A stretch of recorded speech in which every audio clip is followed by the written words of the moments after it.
nature documentary the other day about bees.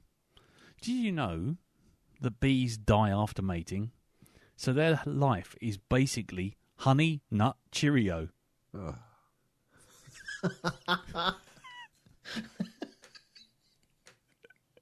I'm leaving it there. Oh, There you go. my word.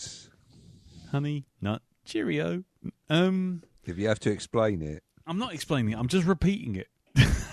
Repeat it for the audience. Because, like, you know, do you get it? Because, like, you know, bees and honey, and, like, you know, they're nuts, and it's like, nut is a sexual reference. Oh, right. You've done it now. What do you call an exploding monkey? Anything you like, it's exploded. No? Okay. A baboom. Oh. There you go. Ouch. Anyway, hello everyone, and welcome to the Black Dog, episode 73. I'm Lee. I'm Darren. I'm Jim. And I'm Elton. And this week we're into our second of our indeterminate weeks of horror, but we will get to that very soon. But we will also have... I fucked up the beginning. That's good work. And normally I go for, first we'll have our week, then we'll have some feedback, and then we'll be doing our film review. There you go. That's how it normally goes. There we go. See? Format. Stick to it. Because when you go off the rails, it all goes off the rails. But anyway, the film we'll be reviewing this week, he says, desperately trying to claw it back on track. Or fucking wheels have come off so early. It's Darren's choice. And Darren, what did we watch this week? We watched Brightburn. We did indeed. Brightburn. So we will be reviewing Brightburn. Like I say, we got some feedback for last week's episode, which was, he says, desperately trying to remember it. What the fuck did we watch? Oh, yeah, it was Paranormal Activity, wasn't it? So, yes, so we'll be having some feedback for that as well. And, and then everyone goes home and there will be cake. Cake not supplied. Anyway, right, so before we get onto that, let's see how everyone's week's been. I know there hasn't been much going on with Elton, so we're going to skip over him, aren't we, Elton? You okay with that? Yep. Well boring. Yep. Yep. Well boring, innit? So we'll move on to you straight away, Jim. So how was your week, sir? Fairly busy. Mm-hmm. This bloody house kicked me in the teeth one last time. There's some stuff in the cellar, old furniture I was going to get rid of. Mm-hmm. I arranged my mate. I booked a trip to the tip. Mm-hmm. I went to open the cellar door and the lock seized up. Oh, great. Nice. So I looked online and thought, okay, I'll give, apparently these things are easy to pick. Mm-hmm. Bollocks, they're not. However, at least I do know it's not a case of just squirt some WD-40 in it and that'll fix it, which, according to a locksmith I knew a while ago, that was most of the job in locksmithing, is a squirt of WD-40, give it a waggle, and usually that'll do it. Yep. That hurts. That hurts. But yeah. Oh, well earned. But at least I found that out for free rather than for a locksmith call-out charge. Yeah. But now he's looking to get someone to come just replace the damn lock. Like, thank you so much. Yeah. It's almost like the house is like Amityville. It's not letting you leave. It's not. It's just when I think I'm finished. Yeah. I get some other nonsense. And it's going, not again. Yeah, Come yeah. on. I've got supposed to be moving in next week, for Christ's sake. Stop it. I was hoping there was going to be a story of you getting your bobby pins out and other things. Oh, and no, I did all tickling that. it. I know all about the locksmith thing, but if the lock's buggered, it doesn't work. Yeah. That's what I found. It's kind of actually there's something wrong with the cylinder. You can't get the pins to stay in and use your tension wrench and all of this tomfoolery I know from my shady past. So, Yeah. Well, okay. Yeah. Are you a world-renowned cat burglar? Write in now to feedback at. No. I have to say, most locks are actually laughably simple to get in. Always have bolts on your doors, folks. That's my advice. Oh, right. Okay. Because people have to hacksaw through them. Yeah. Yeah. It was a lot trickier. Yes. Things like Yale locks. No. Oh, right. Don't rely on them. Seriously, get bolts on your doors when you get Yale locks. Not kidding. I feel at this point, I feel like it should be like the end of Crime Watch. And remember, children, don't have nightmares. Just look after yourself. Field. Mm. Sure, Taylor used to say. Yeah, keep it peeled, yeah. So other than that, so I'm kind of now into my busy season. I'm getting starting to dread October because everyone wants to release stuff in October in my milieu. Yes. And this means I get tons of people, do you want to review this? Like, not really. I'm busy. I've got my own stuff to do, actually. Give it to us. We'll review it. Won't have a clue what we're reviewing, but we'll go for it. We're going to have Jim's random pile of reviewing. Yeah. But people want to send you books and it's kind of, well, movie's one thing. You can do that in a couple of hours. A book, though? Oh, really?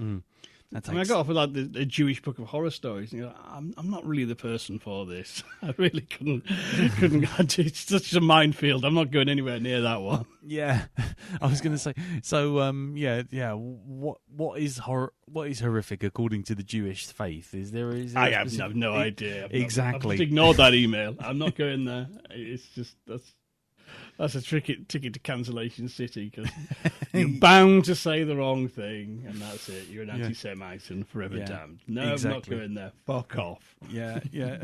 Or as my good friend Jeremy Corbyn used to say, "Oh God." Exactly. There's not going near that one. Fuck Jesus. Right. But it's kind of, I am on some sort of radar. I keep getting offers for book reviews left, right, and centre. Maybe do your research. I occasionally review some books, but I'm very much more of a historical. Oh, Jim, you're missing a trick there, mate. You could have a new section, a new Hypnagoria podcast. You could call it the Plot Extrapolation podcast, where you look at the back of the book. Now fuck off. Yeah. No, you just try and work out the entire plot from the blurb on the back of the actual book and, go with that. Oh, I don't like the sound of this. This sounds a bit rubbish. And what's this ISBN bollocks at the bottom of the page here? Yeah. I didn't stand a word of that. It starts sounding like a Tori Amos album. Cool. So that's all gone. That's all gone by the wayside. But you're up to your neck in it, then, Jim. Well, most of it I just ignore, frankly. Right. It's just kind of no. I didn't ask for this. Having said that, kind of, I did get offered a copy of the new Adam Neville book before it came out, which I was quite happy to have because I've got an Adam Neville series that's in my wheelhouse. That fits in. I don't mind doing that. Yeah, and that is very good. And I'm top of the bill in the thanks in the back. Nice. Yeah. Nice. So, I was very pleased with that. Yeah. Soon we won't be able to afford you. Honest God. I don't get out of bed for less than 50 quid. Oh, exactly. And at least top billing at least 3 books. Yeah. Well, there you go. Nice. So that's good. So so when are you going into co-production with Adam Neville then? Oh, I don't know. Maybe I think he's busy enough. He's busier than I am actually because he self-publishes all his own books now. So that's kind of does he? And they're very very nice editions, and it is kind of. Well, he just got fucked off being jerked off by publishers and. I'm just going to do it myself, and he's doing pretty well with it as well. But also, he had one of his favourite books of mine made into a movie. It's on Netflix. No One Gets Out Alive. Oh, right. I won't say too much because I'm going to talk about it on either this week or next week's show of my own. But it makes some substantial changes. It moves it from Birmingham. To America and whatnot, but it really got what makes that book so just skin-crawlingly horrible. Okay, No One Gets Out Alive, eh? Yeah. If you like The Ritual, this is the next level up.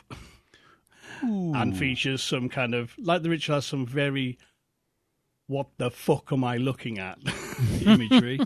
Yeah. This one delivers it. It builds up and builds up.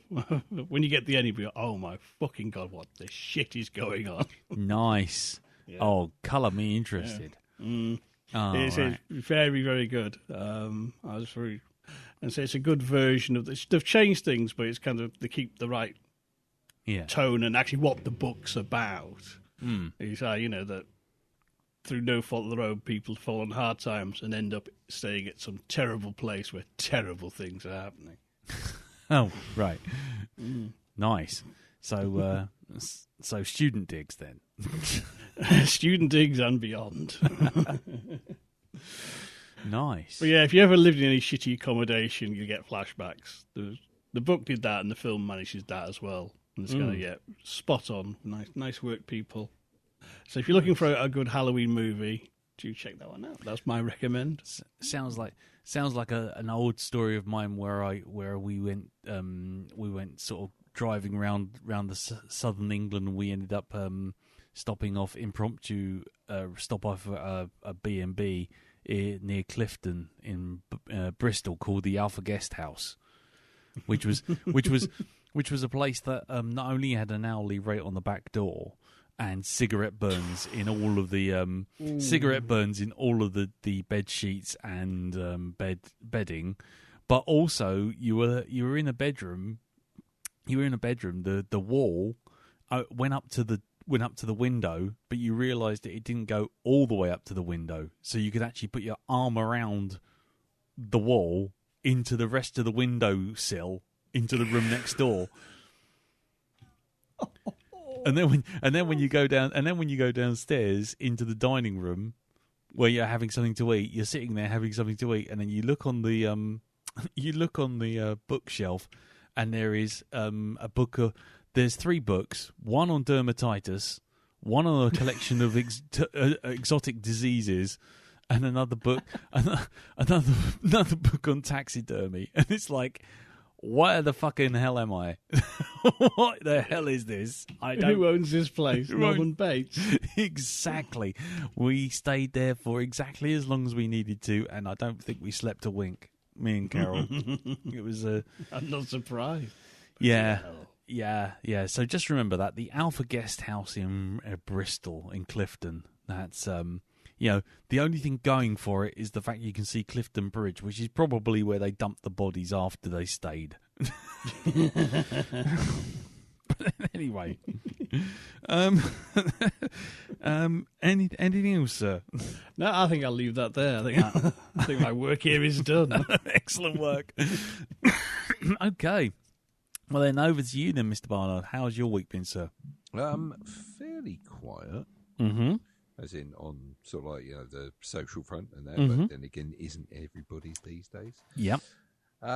What we did do this week, let's see, what did I do this week? Well, first of all, I managed to get an appointment with a doctor, believe it or not, actually go in and physically meet face to face because of the trouble I've had with my knee.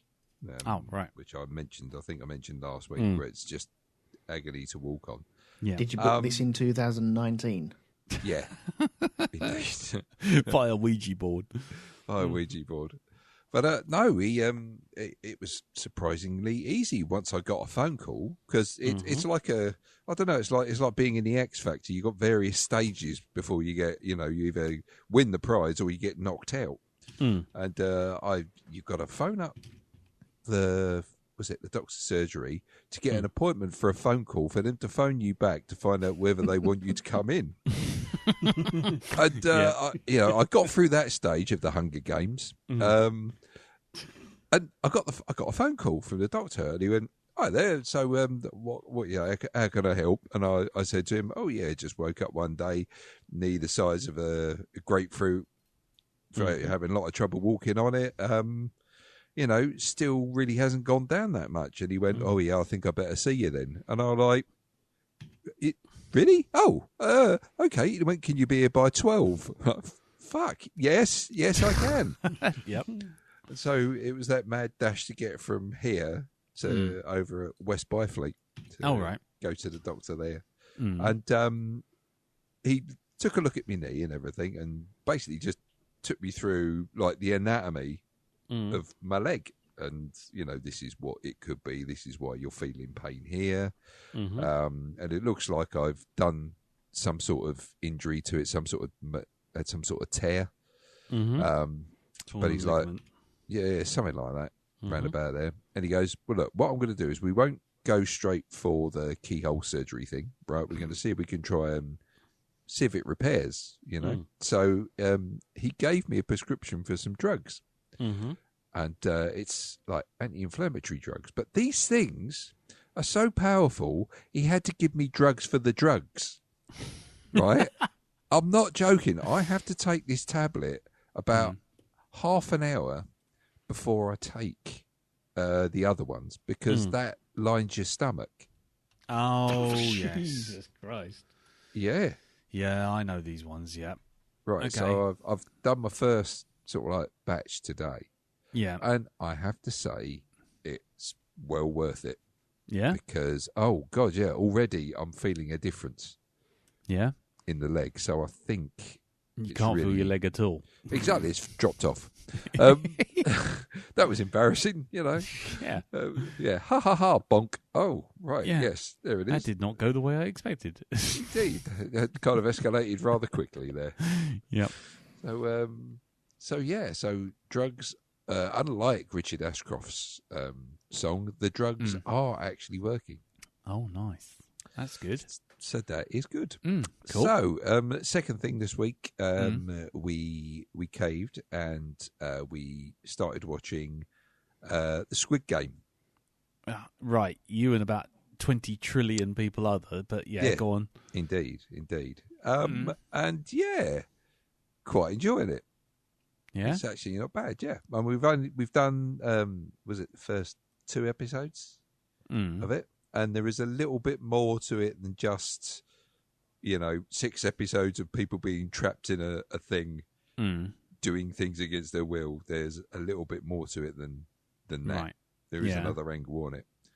But yeah, it's actually not that bad. And even if you have the dubbed stuff on it, the dubbing on it is not that bad either.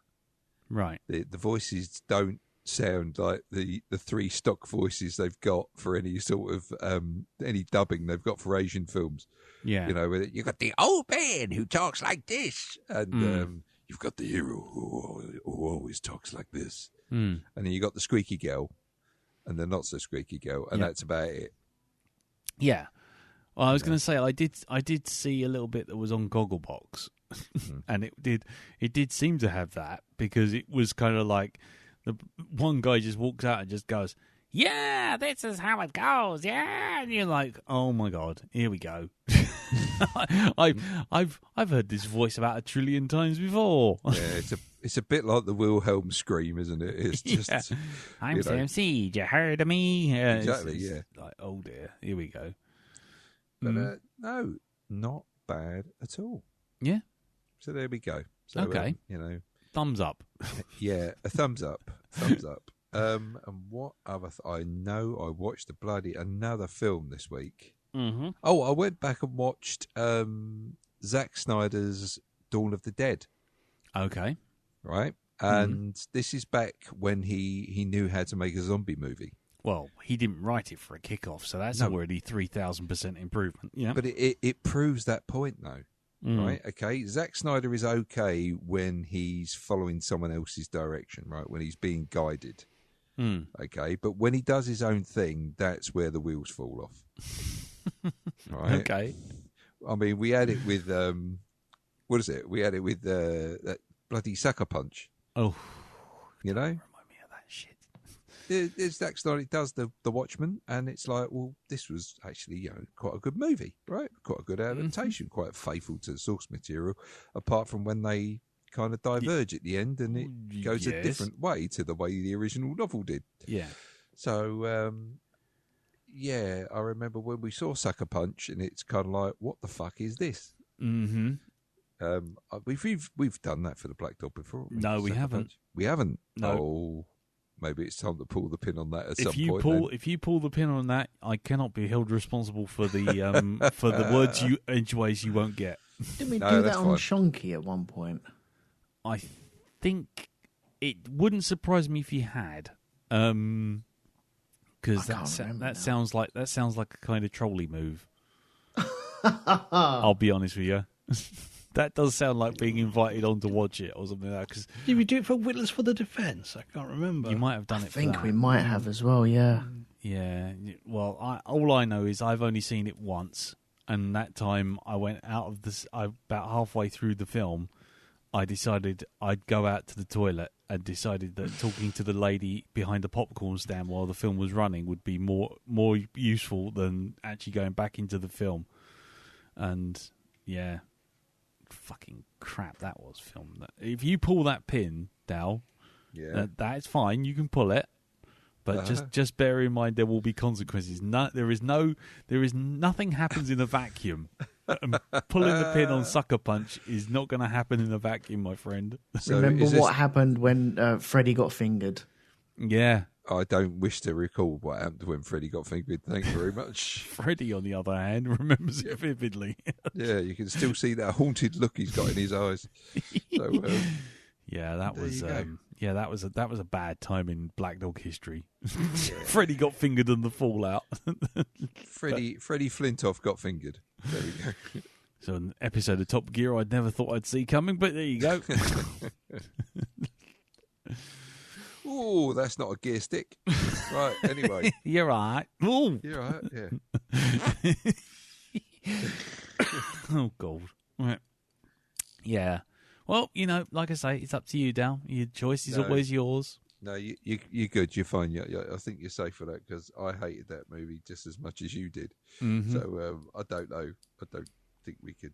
I don't think you're going to get that. Me doing that to myself. Mm-hmm.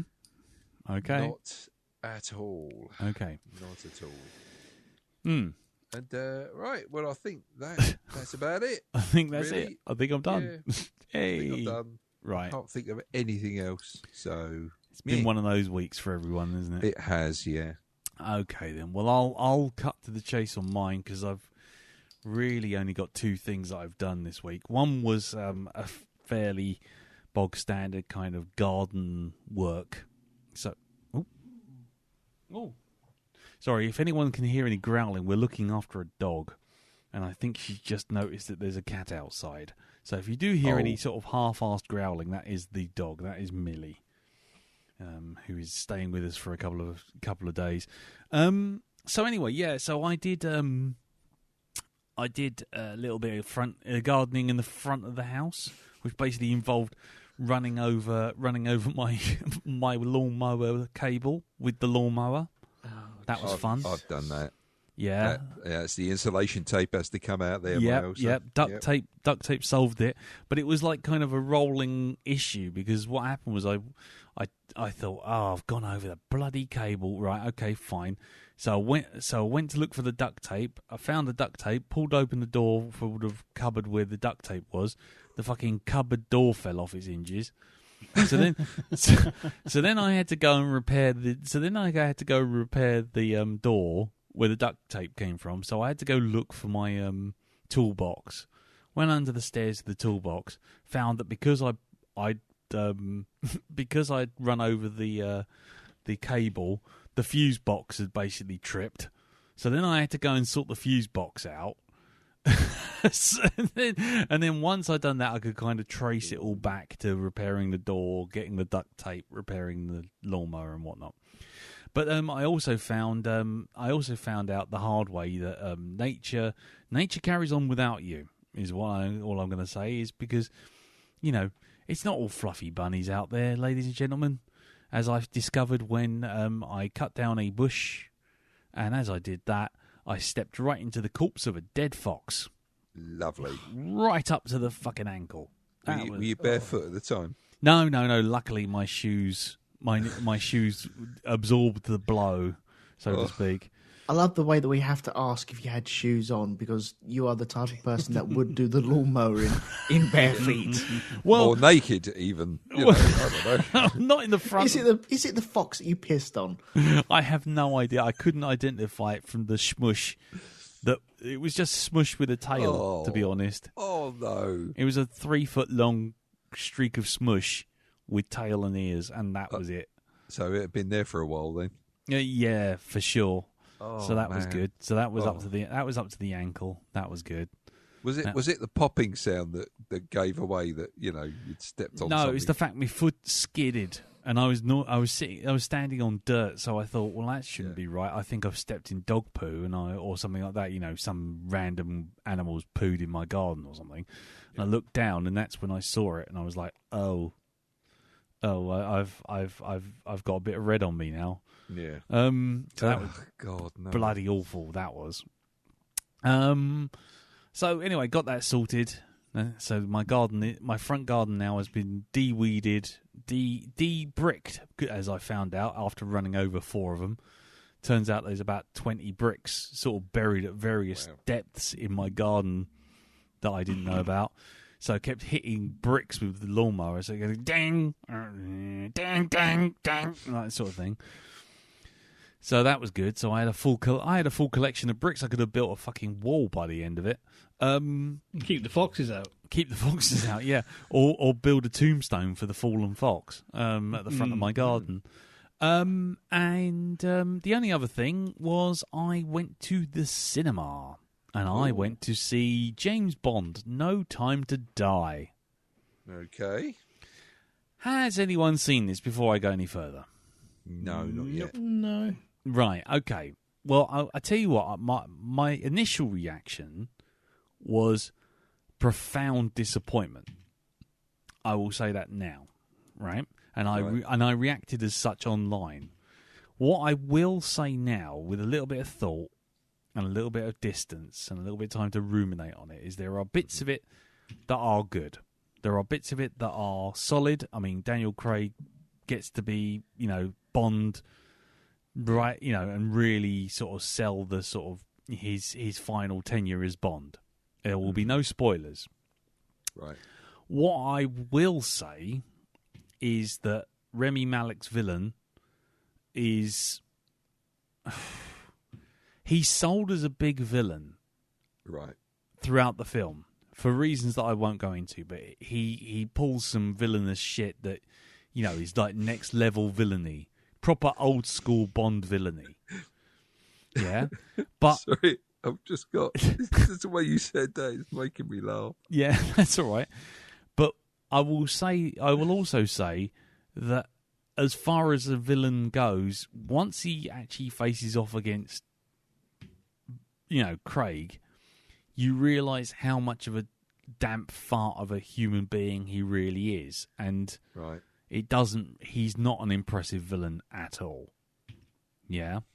Utterly unimpressive. And the film has too many moments where it feels like they had the film finished 18 months ago, and for the last 18 months people have kept walking into committees and going, you know what? What if this happened?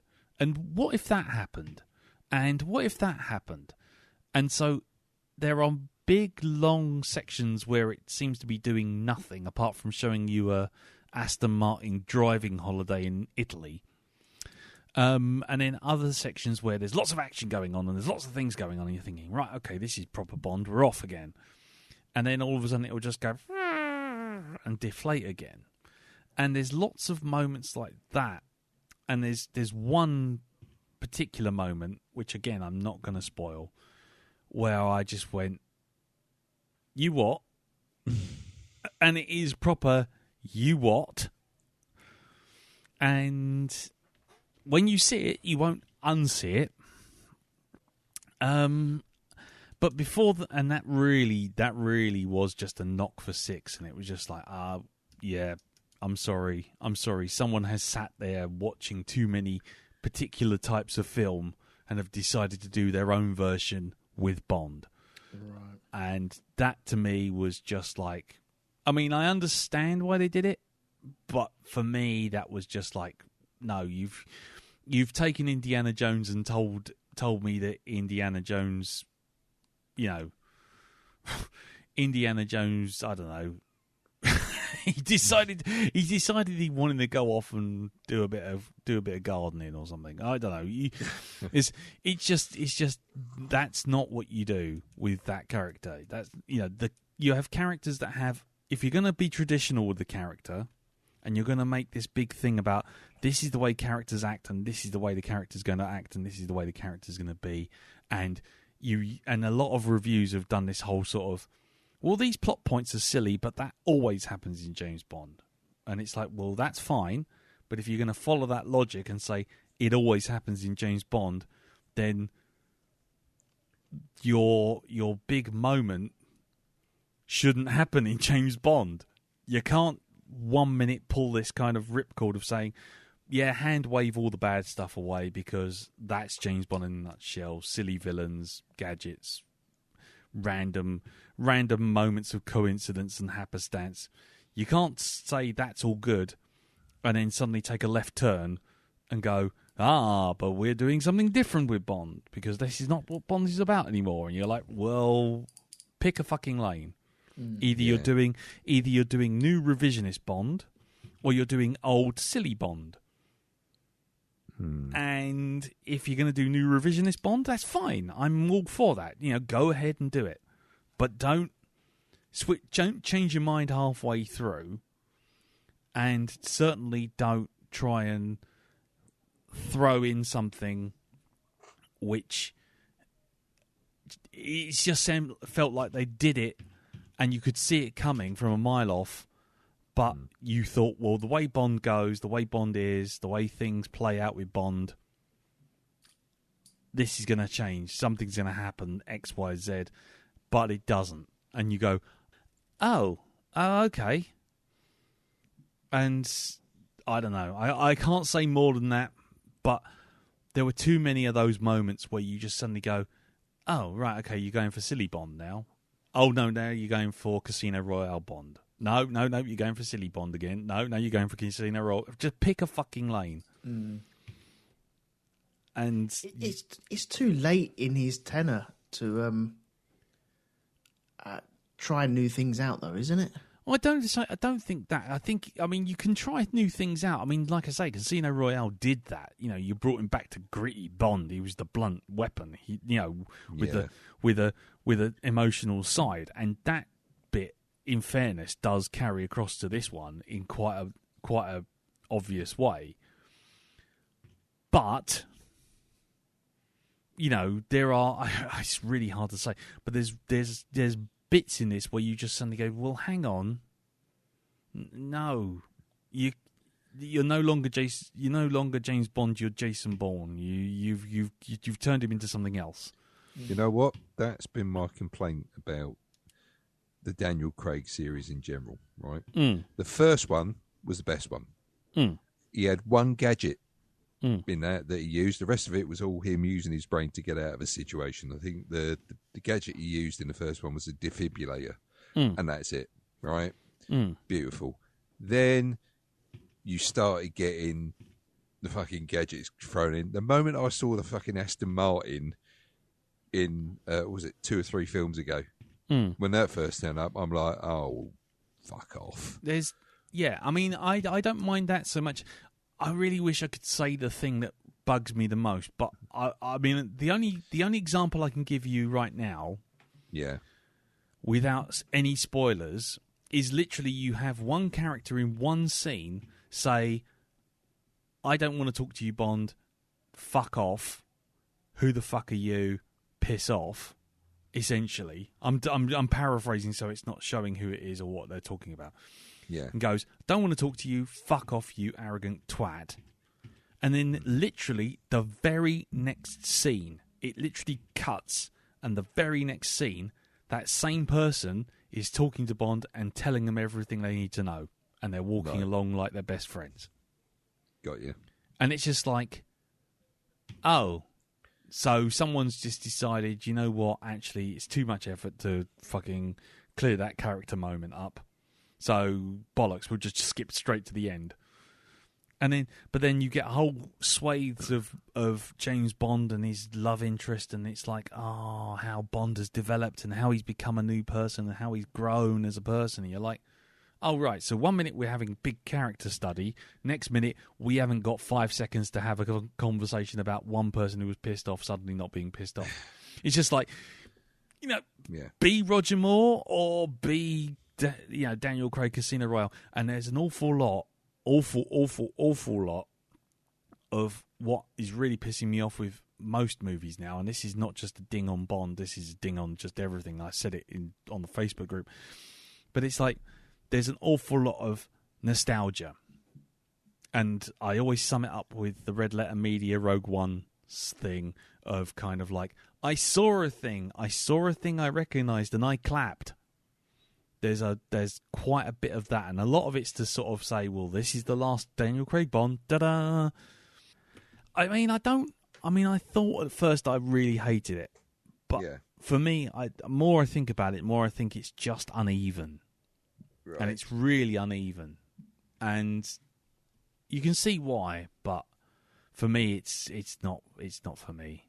It's not as bad as Sontamu Qualis or Question of Sport or whatever you want to call it, but it's not that bad, and it's not as bad. I think it's better than that by a long chalk. So it's still eminently watchable, and it's still got big set pieces. But if I told you the film that I thought they looked at, it would give too much away. But they clearly looked at one film or films in particular and went, "We'll do that." And you're like, "Oh, you can do that. You can do that with a character with a beginning, middle, end trilogy, but you can't do that with James Bond. You can't do that with, it's just not that kind of character." You know what? This isn't the first time that Bond has actually copied from itself. Thunderball, I think, has been remade about 2 or 3 times. Yeah, it's not so much. Different. It's not so much the remakes. Yeah, but it's even things like it's just like nostalgia trip. It's just like, straight away, and this is no spoiler, but literally within like 5 seconds of like the film starting, we've got All the Time in the World being played over the soundtrack. Do you know what I mean? Yeah. And it's that kind of thing. And it's constantly kind of nodding and winking back at everything. And it's like, well, is this the 50th anniversary or something? Have I missed something? It feels like that. Somebody's trying to sell a DVD box set somewhere, I think. That's basically what it is.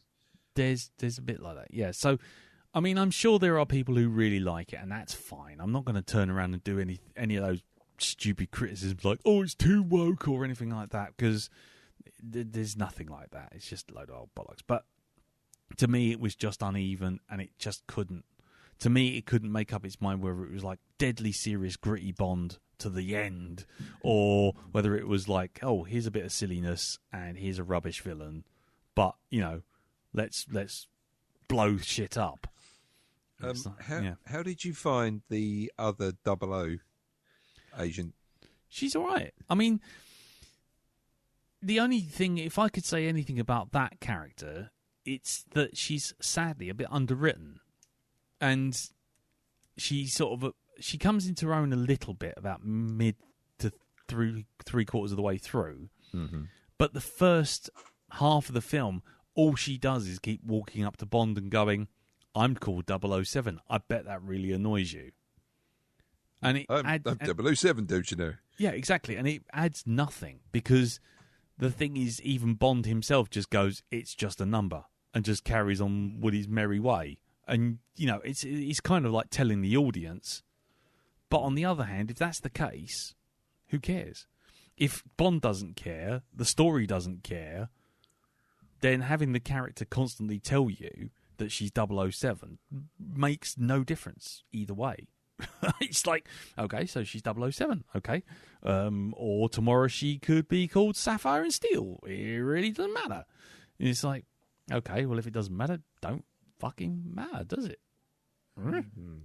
I mean, like I say, when she's doing her bit, when she's doing her 00 bit, she's no different than Bond. She's just jumping around, firing guns, shooting gadgets, killing bad guys, all that sort of stuff. And it's like, yeah, fine, great, get on with it, well done. But the constant needling of Bond was just more like it was kind of almost aimed at needling the audience more than anything. And it didn't feel like there was any real purpose to her character other than to say, the world's moved on, Thanks very much. Yeah. And it's like, well, that's fine. If the world's moved on, well done, you know. But don't do that and then constantly have the character go, that's annoying, isn't it? I bet it's really annoying. I bet you're really cross at this, aren't you? And I mean, that's essentially what she does for the first half of the film. And you're like, what's the fucking point of you if all you're doing is just doing that? And then finally, like, there comes a turning point, and then they have to work together, and then it's like, and we're off. And then suddenly it's like, oh, actually, that's 007. She's a character. Thanks very much. That's her character. That's who she is. Fine. I don't care. It seemed like someone trying to pick an argument with people who weren't even in the room. Do you know what I mean? Yeah. And it's, you know, fine. Call her 007. I don't care. James Bond is standing right beside her, being James Bond. What's the problem? It's kind of like having an argument in the mirror. It was just like, okay, can we get on with the story now?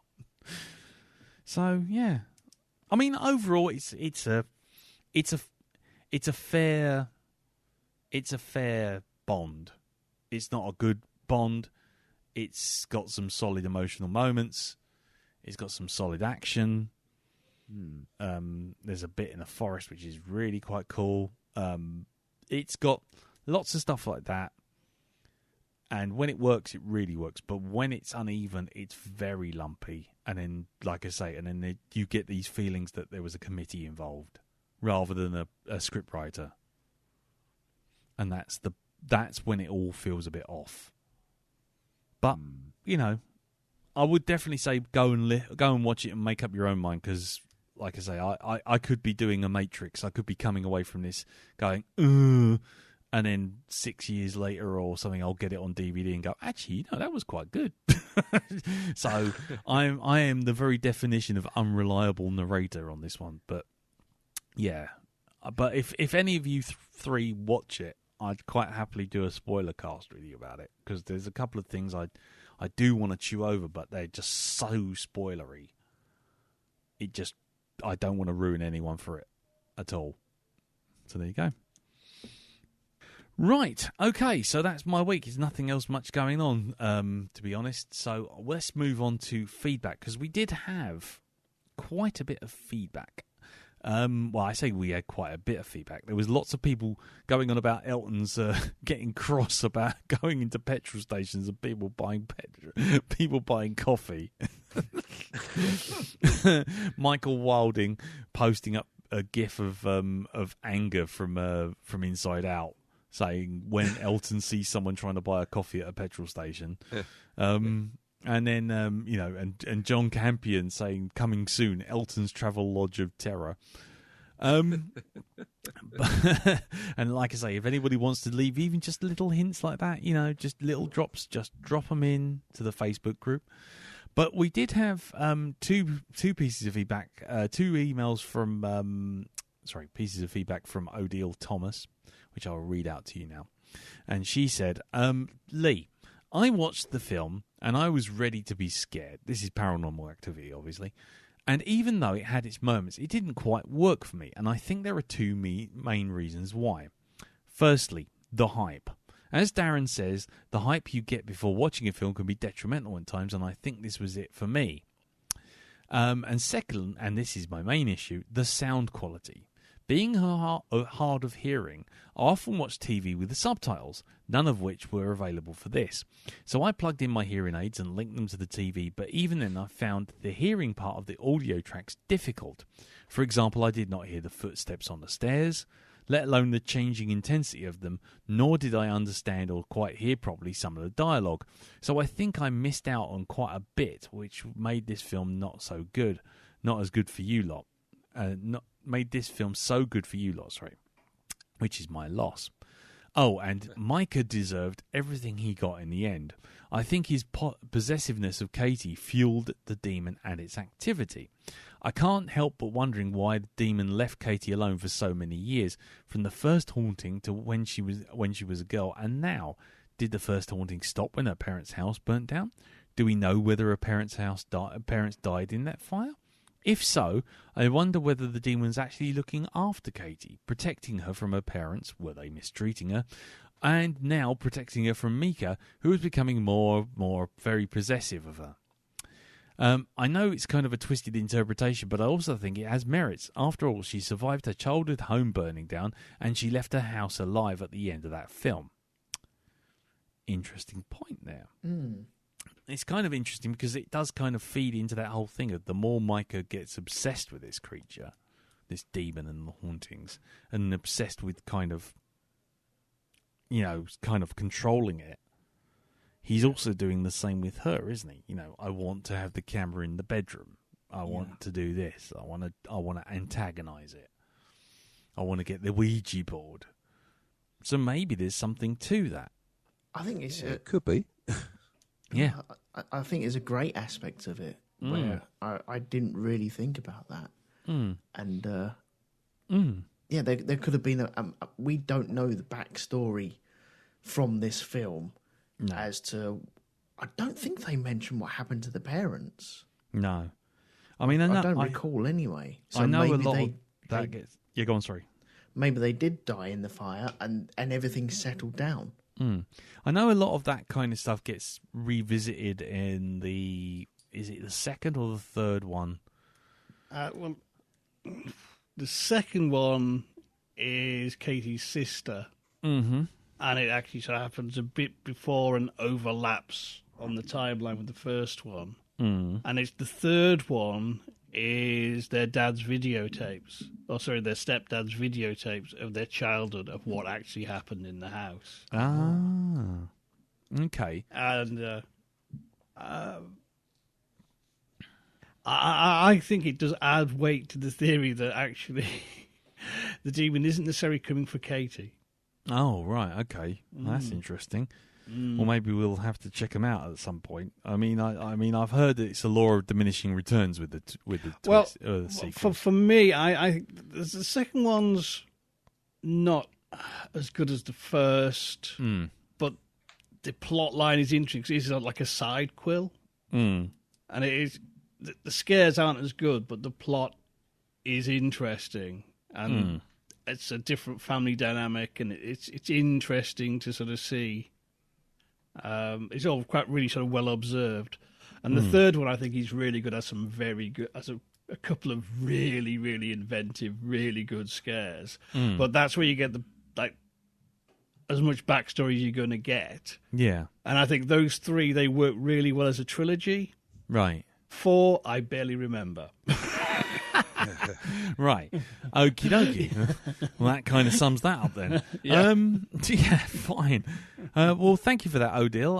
We'll maybe check that out and see if he, carry on. As Jim says, he's got some weight to that.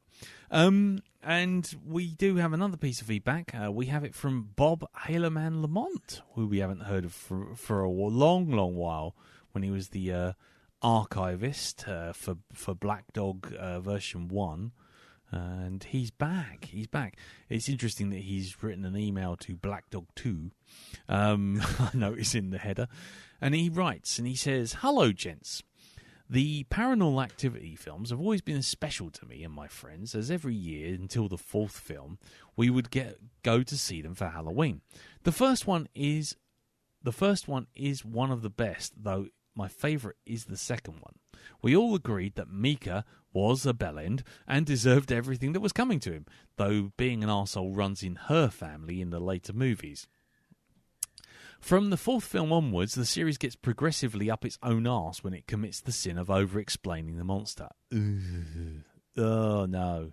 Oh, you see, that's a big no-no. But, okay, we carry on. It carries on. He says, the only thing I have to say is at the time I was living with my parents. I was living at my parents as I was... I have to say is at the time I was living with my parents as I was at university. And when I went to see the first 3 films, it was always when my parents were on holiday for a week. So I had to come back to a dark, empty house with only a dog for company. There are many instances where I would hear a noise and turn to the dog and say, "What was that?" Safe to say, the lights tended to stay on all that week, and it seems like I was living in your nightmare, guys. Anyway, that's all for now. Speak to you later, lads. Bob Haleman Lamont. P.S. One year, I even watched Ghostwatch afterwards. Safe to say, I was a glutton for punishment back that year. Not half. I've got to say, that's a strong opening, that is, isn't it? Paranormal Activity, and then follow it up with a bit of Ghostwatch. I mean, that's stupidity. Well, frankly, I could think of better ways to spend my life, but no, I mean that's my. I think I probably would have had a heart attack by that point. So there you go. So thank you for that, Bob, and nice to hear from you, and I hope you're well. And yes, if you, like Bob and Odile, want to send any feedback in to us about Paranormal Activity or any of the other films we've done, like Vast of Night or or St. Maud or any of the other films we've done, then do send them in to feedback@blackdogpodcast.com or hit us up on the Facebook group, which is facebook.com/groups/the Black Dog Podcast, or finally go to the actual Black Dog webpage, which hosts the podcast, which is just simply blackdogpodcast.com, and hit the contact us section and just send us a mail through there. Anyway, that's that for now. So we shall wrap this section up. If anyone wants to send me any "you bastard, you didn't like James Bond" hate, then by all means send it to idon'tgiveafuck@idon'tgiveafuck.com. And for the moment, let's just roll the jingle, get the nudie ladies out, and we will be back to discuss Brightburn. Oh, the nudie ladies. Naughty nudie ladies. Look at them in the flames. Backwards and forwards, up and down. Oh. So jiggly, yet it's silly. Yes. Nudie here, nudie there, just about nudie everywhere. Oh, hello. Anyway, I get so distracted by the nudie ladies in the flames. Anyway, Brightburn is a 2019 American superhero horror film directed by David Yablonsky, written by Mark Gunn and Brian Gunn, produced by James Gunn. Something of a family affair, I think it's safe to say. And Kenneth Hwang, who is nothing to do with the Gunn family, as far as I can tell. Starring Elizabeth Banks, David Denman, and Jackson A. Dunn, Matt Jones, not that one that we have here feeding back to the podcast, and Meredith Hagner. The plot follows Brandon Beyer, a boy of extraterrestrial origin reared on Earth who realizes he has superpowers growing up in Kansas. Upon learning of them, being brainwashed by the ship he arrived in, Brandon rejects his humanity and turns to evil, opting to terrorize his hometown, including his parents. The film was released on the 24th of May 2019, had a budget of $6 million. How much did it make at the box office, Jim? 56 million inverted B's scrolled on a window. Okay, fair enough. Cool. Darren? I think it made one shard of glass in the eye. Nice. Ooh. And Elton, what do you think it made? 3 minutes on the naughty step. Nice. Okie dokie. Well, actually, it made $32.9 million. Wow. So there you go. There you go. Yes, I won't go into the... I always say this. I might as well just move on. We won't go into the bloody IMDb. We haven't gone into the bloody wiki in about 2 years, so I don't know why I keep going on about that, but for the old school listeners. It's the lead-in. It's part of the format. Yeah, exactly. I'm cocking the format up all the way this week. But anyway, so we'll do the round table. Darren, this was your choice, and you had seen it before. So what we'll do is we'll go to you last, but we'll start with the people who haven't seen it. Jim, you've seen it? Yep. Right, okay. So in which case, it's over to you first, Elton. Oh, dear. What did you think of Brightburn? I thought it was all right, actually. Yeah? Yeah, as superhero-type movies go, and it has got that distinctive Superman thing running all the way through it, which I'm sure you guys may have noticed. Oh, just slightly. That whole Kansas thing was kind of a giveaway.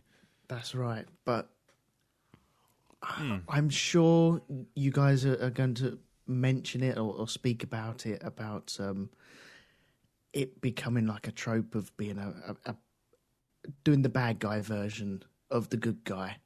But this was pretty good, actually.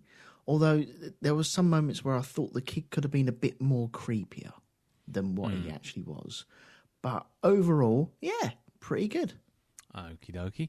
Jim, have you seen this before? Yes, I have indeed. Okay. What do you think of it? I enjoyed it. I mean, I've enjoyed it both times I've watched it. This time round I did spot a few, I think, little nods to various other genre things that I didn't put together the first time, which is quite cool. Cool. And I love the end credits thing. Yeah. Yeah, the end credits was interesting because I was sort of thinking, hold on, which doing what? Oh, wow, oh. And it kind of dawned on me this time, but yeah. For me, I've kind of broken my own format of going around the table and not asking the people who hadn't seen it, but I hadn't seen this film before. I thought I had, but apparently as I was watching it, I clearly bloody hadn't. So, yeah.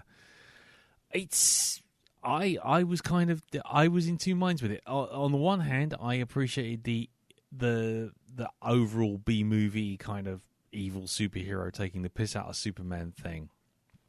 Though, as you rightly point out, Elton, it is a trope that has been done to death and has, especially in the last few years, been really done to death. So it's kind of robbed it of a little bit of power. But overall, I enjoyed it for what it was. It had some flaws, maybe that we'll get into a little bit later on. But no, overall, I was pleasantly surprised with it. I mean, you know, once you see James Gunn's name attached to it, you have a certain expectation with films like Slither and then obviously the Guardians of the Galaxy movies. You have a kind of... Is that why What's-His-Face is on the end credits? Michael Rooker, yeah. Yeah. So, and also, you know, there's lots of James Gunn stalwarts still in it because, you know, Elizabeth Banks was in Slither, and so there's lots of things like that in there, and you think, okay, well, you're expecting a certain type of film. It wasn't quite a James Gunn film, but then obviously he was only producing it. But, you know, they put his name up front, and it's actually, he has actually, relatively speaking, very little to do with it. And so I think I came in with a certain expectation and didn't quite get it. But, you know, overall, yeah, a pretty solid movie, to be honest. But we'll get to the rest of it in a minute. Darren, it's obviously your pick. So what did you think of it? Yeah, I really enjoyed it. I did the first time I watched it. And I also, like Jim, I also noticed one or two things as well, like at the end. What you say about it being, you know, it's a James Gunn film, of course, but it puts a nod back to one of his other productions as well in there when it's doing the thing at the end when it basically lays out a dark version of the Justice League. And you see who they've got as the Batman in the Justice League as well. And it's like, he's just acknowledged that as part of this universe. There we go. It's all interlinked. I might as well say it. James Gunn did a film called Super, which is all about a disgruntled man who takes it upon himself to become a superhero. A vigilante, A vigilante, to just basically have a go at people who annoy him. And hitting them in the face with a monkey wrench, I think, is the usual thing, isn't it? Shut up, evil! Yeah, I think that's crime. his catchphrase. Yeah. I say, shut up, crime. So yeah, it was nice to see him. Because I kept looking, I couldn't see it properly. Thought, there's something about it that's familiar, and then it kind of, you Rainn know, Wilson, I managed to make out what it was. So yeah. Yeah, it was interesting. It was definitely a nice little nod, that's for sure. But overall, you mean, this is how many times have you seen this? Because I know you had it on DVD as well. I've got it on Blu-ray. Oh, So Blu-ray, I've got all the extra bits on there. Like we've got the there's like all film, or was it documentaries on there about the hero story and the hero to villain, that kind of thing, and James Gunn giving his rundown of how this all kicked off in the first place. Cool. So I did actually watch that afterwards. I stuck the DVD on just to have a look, right? And see. And that was all very interesting.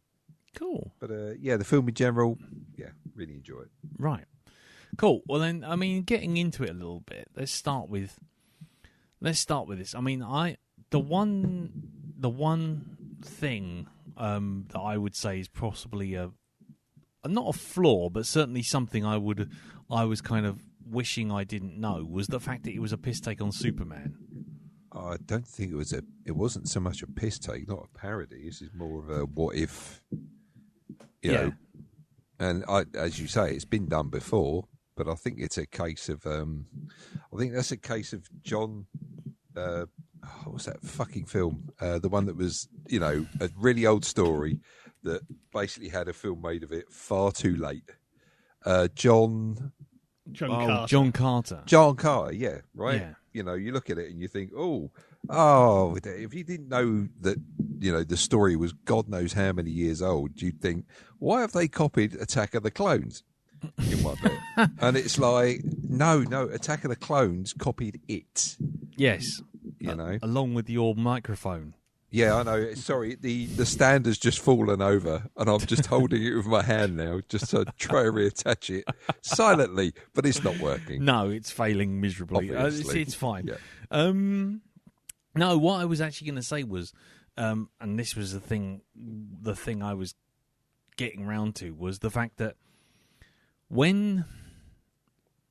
would you have felt better? How did you feel about it being presented up front that literally the kid was from outer space, that he was an extraterrestrial? Because it was taking the piss out of Superman, or it's doing the what if of Superman? For me, it was just like cutting to the chase. Right. It's kind of like, this story. It's the Dan Harmon thing of kind of, I've paid to see a movie called Toaster Man. Don't spend an hour telling me and trying to sell me on the fact there's a man who can turn into a toaster. You have the money. Show me a man turn into a toaster now. I mean, yeah, exactly. I mean, I get that. It was just more the fact that the one flaw I found with it was the fact that they sold it so up front. On the front cover of it, on the banner in the Amazon thing, I mean, it was like, would it not have felt a little bit more solid if you didn't know the kid came from outer space, you didn't know the kid had superpowers initially, and so the mystery kind of who was killing who killed the chickens, how come the kid broke the girl's hand? All these little drips and drabs which happen throughout the film happen, but without that original parenthesis opener of, by the way, here's a spaceship with a baby in it. I've got to say, the only reason that I had any interest in this in the first place was because I knew it was a Superman on the Wonk film. That's the thing that drew me into it. Because of that, it's like, ooh. And back when it came out, the whole boys thing and stuff like that, it wasn't like big, wasn't really that big on Amazon and stuff. I don't think they had that much of a following. They weren't really doing it. I mean, they're two a penny now. Yeah, I mean that's part of what Elton was alluding to, because we had a conversation on my Facebook wall while I was watching it. About the evil Superman, evil superhuman thing, but we'll get to that a little bit later on. But what about you? What about you, Jim? You're saying it was cutting to the chase, so that was fine, yeah? Well, that's it. It's kind of. I think if you've come to this sort of film, it wouldn't take you, even without the spaceship. I think most people would put it together pretty quickly, and there's nothing worse than a film dancing around going, "Oh, it's a mystery, isn't it?" And the audience go, "Yeah, we know. Come on." Yeah, we understand. We're already ahead of you. Yeah, the audience being ahead of the characters is definitely a thing, and I won't say it. I'm not going to go into that. What about I you, think Elton? it's a case of being damned if you do, damned if you don't, really. If you turn it into a kind of Superman parody, then you're kind of wearing it on your sleeve, and it works. If you tried to hide that fact and left it to the very end, everyone will be going, "Oh, well, it's just Superman then, is it? Oh, okay. Well, why not just make it into a Superman parody then?" Yeah. So, if you're going to do it, then you might as well do it. Yeah. Well, I think the thing is that what's interesting about this movie is, and what struck me second time, is that unlike Superman, where his parents know he's a super being and nurture him, his parents, we know he has powers that his parents don't even realise he has half the powers he has. But it's that I felt it's kind of, on one hand, it's saying kind of, what if Superman was effectively a cuckoo in the nest? Yeah. You know what I mean? What is this? Is how people, take over planets. Yeah. But a lot of it is, it's not sort of parodying Superman, it's saying a kid with superpowers who doesn't know where he's come from. How well do you think he's going to behave? Yeah. Exactly. And that's kind of, I think it kind of goes a bit beyond the usual kind of, haha, what if superheroes were evil? It is, I find it very, I noticed it really this time, second time watching it, it's very interesting. He goes after his nearest and dearest. Yeah. In lesser hands, and people are doing it in a glibber fashion, he'd kill off people who are like stereotypical kid villains. Yeah. The mean geography teacher, mean old Mrs. Deagle who mocked his dog, the school bus driver who hates kids. They'd all cop it first, but it's not. His own family cross him, and it's kind of fuck off. And it's that I think what makes it quite frightening is that childish anger. I mean, that kind of kids tend to see things in very black and white terms. Someone wrongs you, they've got to die. It's that kind of rage, because you have no, perspective and no control. And it's kind of, you see that come out with dictators. Yeah. When people get a vast amounts of power, suddenly, it doesn't take them long before they're having people executed for looking at them funny or wearing the wrong hat or something, trivial reasons, Yeah. It starts out with quite hardline measures, and then it's kind of personal preferences come on. Kayaks are banned because I think people who ride them are twats, and it's that kind of... And I think that's what's interesting about this. It is kind of... There's a bit of meat to those bones of kind of, if you think about it, kind of, Christ, a kid with superpowers is kind of giving, even good kids, you can have a tantrum, you can do things you regret, but my God, the damage you could do if you had superpowers. Yeah. I think there's one thing we're missing with this. Right now, there's a little bit of an argument of like nature versus nurture, but this has got nothing to do with the way he's been brought up. Okay. Because they were good people anyway, right? And the reason I say that is because you've got some fucking voice planted in his head that's telling him, switching him on like a weapon, right? So the whole cuckoo in the nest thing, it's a totally valid point because it's got nothing to do with the kid. This is not a child who's gone on, who is predetermined to be bad, because he's a good boy until something kicks off with the spaceship. All right, it realises that he's a certain age, and it's like, right, he's matured enough now for us to unlock. Let's download the DLC into this boy. There we go. DLC. This is it, yeah. So it is the cuckoo in the nest thing. That is what it's about. What if? I mean, even in the comics, if you look at Superman himself, the Kryptonian society, is actually, it's been alluded to that it's actually quite sort of imperialistic, and the even if you see it in the latest TV series of Superman. There's a character that turns up from Krypton, another character who's been basically he's been brainwashed by his uncle, who's now a hologram on the ship, and it speaks to Superman and it says, you're a disappointment. This is what you were supposed to be when you got here. You weren't supposed to be like this. You were supposed to be taking this place over. So it fits in more than most people probably know about Superman. But this is if it was actually really was force-fed into him. If there was advice on the ship that just, turned him from being how he was into the sleeper agent that he actually is. Yeah. I mean, okay. Well, I mean, that's the hardcore sort of the comic book perspective. But what about someone who doesn't like comic books? I mean, what about you, Elton? I mean, how did you feel about that kind of thing? Did you see that vibe? That whole sort of like, Superman comes from an imperialistic thing, or how did you feel about it? Because I know you famously said on here a few times that you're not really a superhero type.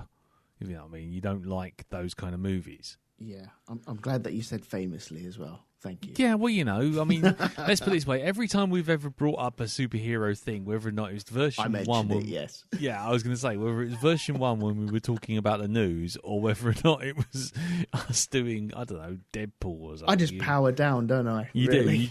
You just zone out. And I thought to myself when watching this, I thought, oh, you're going to be... you're going to piece out of this thing in about 5 seconds flat. I could have gone that way, but it's doing something, from my perspective, a little different than just, I've got big, strong hands, I'm going to break this tree and smash sort of stuff. Jim, you said something quite potent about this movie, is that he goes after his nearest and dearest. It is because that is the thing I really enjoyed about it. Going after the dad, going after the mum and the surrounding family and the people closest in vicinity and in family terms as well, because it's an easy strike. I'm still not too sure why it happened in the restaurant and that lady. I think that was just about the happy birthday thing. Is that right? No, that was the mother of the girlfriend, or the intended girlfriend, shall we say? Yeah, I see, and that's who you found when Elizabeth Banks goes down to the spaceship and she finds that person nailed to the fucking wall with their guts hanging out. I saw that. Yeah, that's the mother that he, because they couldn't find a body. Yeah, and they went to look. No, they couldn't find a body, and they didn't know where she'd gone. Right. Yeah. But yeah, that was the mother. But I don't. It was just something. Because it was a little different than what I was expecting. I think it was done in a better way than I was expecting as well. There's a few hits in there where you think, no, they're not gonna off the dad. He's gonna get hurt, but then they're going to make it through, and they're not going to off the mum. Yeah. By the way, spoilers to anyone who hasn't seen this. But well, I think at this point, yeah. But yeah, they're not going to off the mum, are they? And it slowly builds up, and there's some beautiful strokes in there as well. The way Badger gets hurt, and I only know him as Badger from Breaking Bad, so that's where my mind goes to. The guy in the truck, what's his name? Matt Jones. Yeah. And not that one. I have to keep saying that because for those of you who don't know, one of our feedbackers back in day one, version 1, was Matt Jones. So, yes. And he does occasionally pop up on the Facebook group, but it just makes me laugh. Anyway, carry on. Sorry. But I think it's the potency of the way that he does go for the nearest. And you're never too sure as to how it's going to happen as well. The way that Matt Jones, not that one, deals with him first off and talks. He's like the uncle that's, no, you're going to get in serious shit. Get back into my truck. And he doesn't know what he's up to or what he's up against until he knows what he's up against and he gets thrown against that garage door. Yeah. But I just like the little twists on it. It kept my interest all the way through it. I wasn't zoning out of it and just disappearing off somewhere and just not caring about it. It was fun. I found it fun. Yeah. Okay. You know, there was something else about the whole Superman mythos that it addresses as well. Quite well. I don't know if you've noticed that. You notice he was wearing a mask, right? Well, what does Superman wear to disguise himself? A pair of fucking glasses. Yeah. Right. Yeah. So it kind of took that to task, and it's like, no, he's wearing a creepy serial killer mask. Yeah, there we go. Yeah, that doesn't work. Nobody in the history of ever has ever been fooled by just by a bunch of glasses. Yeah, I did enjoy that as well when the uncle finds him standing in the cupboard, and it's like he goes, "Fucking hell!" and just pulls the mask off him and goes, "What the fuck are you doing in here?" Yeah, and it's as if you see in that moment when he does that, it takes the power right out of him. It's as if the mask is it's even more of a boost. It's like so he doesn't have to face the fact that this is what he's like. He puts that mask on and the real him comes out. Well, go on, sorry. Is there any story behind the mask at all? No, he just designs it by the looks of it in there. But there is no mask in... Yeah, Superman doesn't wear a mask, that's it. No. I'm just wondering because it's got like a Cthulhu type look to it. With all the laces down the face. Yeah, it's the thing about he talks about wasps. Yeah. And it kind of, that lace up bit in the front of his face, a bit like a proboscis, really. That's what it makes me think of. And it's also a touch Elephant Man.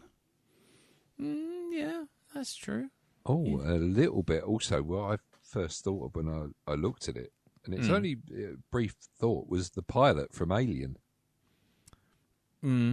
Okay. Yeah. The big thing in the chair is that cause it's got that big snout thing. Also, the Sandman as well. DC Sandman with the his mask that he's got that he wears, which is in fact the fucking pilot from Alien. But let's But I was going to say the one thing I was kind of curious about all the way through, and I don't know how you guys feel about it, was how much he was in control. I mean, we know he kind of gets basically rewritten by the ship. We see that very clearly. Yeah. But the one thing I was kind of curious about was there was kind of like, it was almost like he was a normal kid, and then all of a sudden something would trigger, and he would just switch. And at those points, I was just wondering whether or not it was the kid still in control, but just obviously he's been hiding how evil he is, or whether or not he was genuinely being switched on and switched off. Do you know what I mean? Well, let's take a look at the whole sleeper agent thing, right? Yeah. What if his true personality came through once the switch was flipped?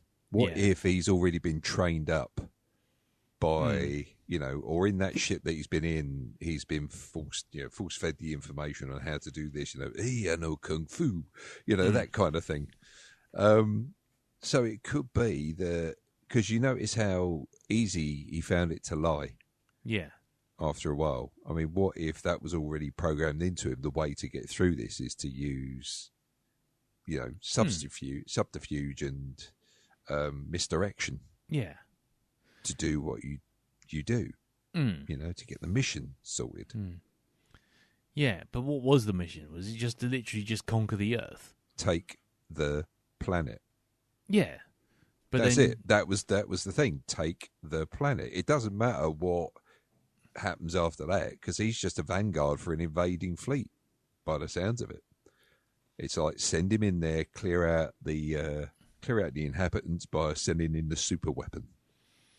Which Which is kind of where my other problem comes in, because I know this is probably overthinking it, because it is basically a B movie.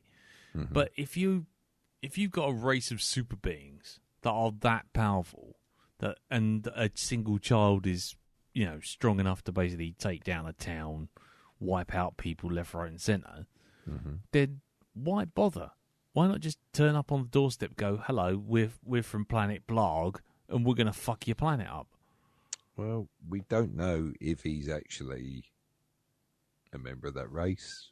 Is he, like I say, a weapon that's been bred for the purpose of this? Maybe this is it. They fire them off in pods. They get comfortable in the society.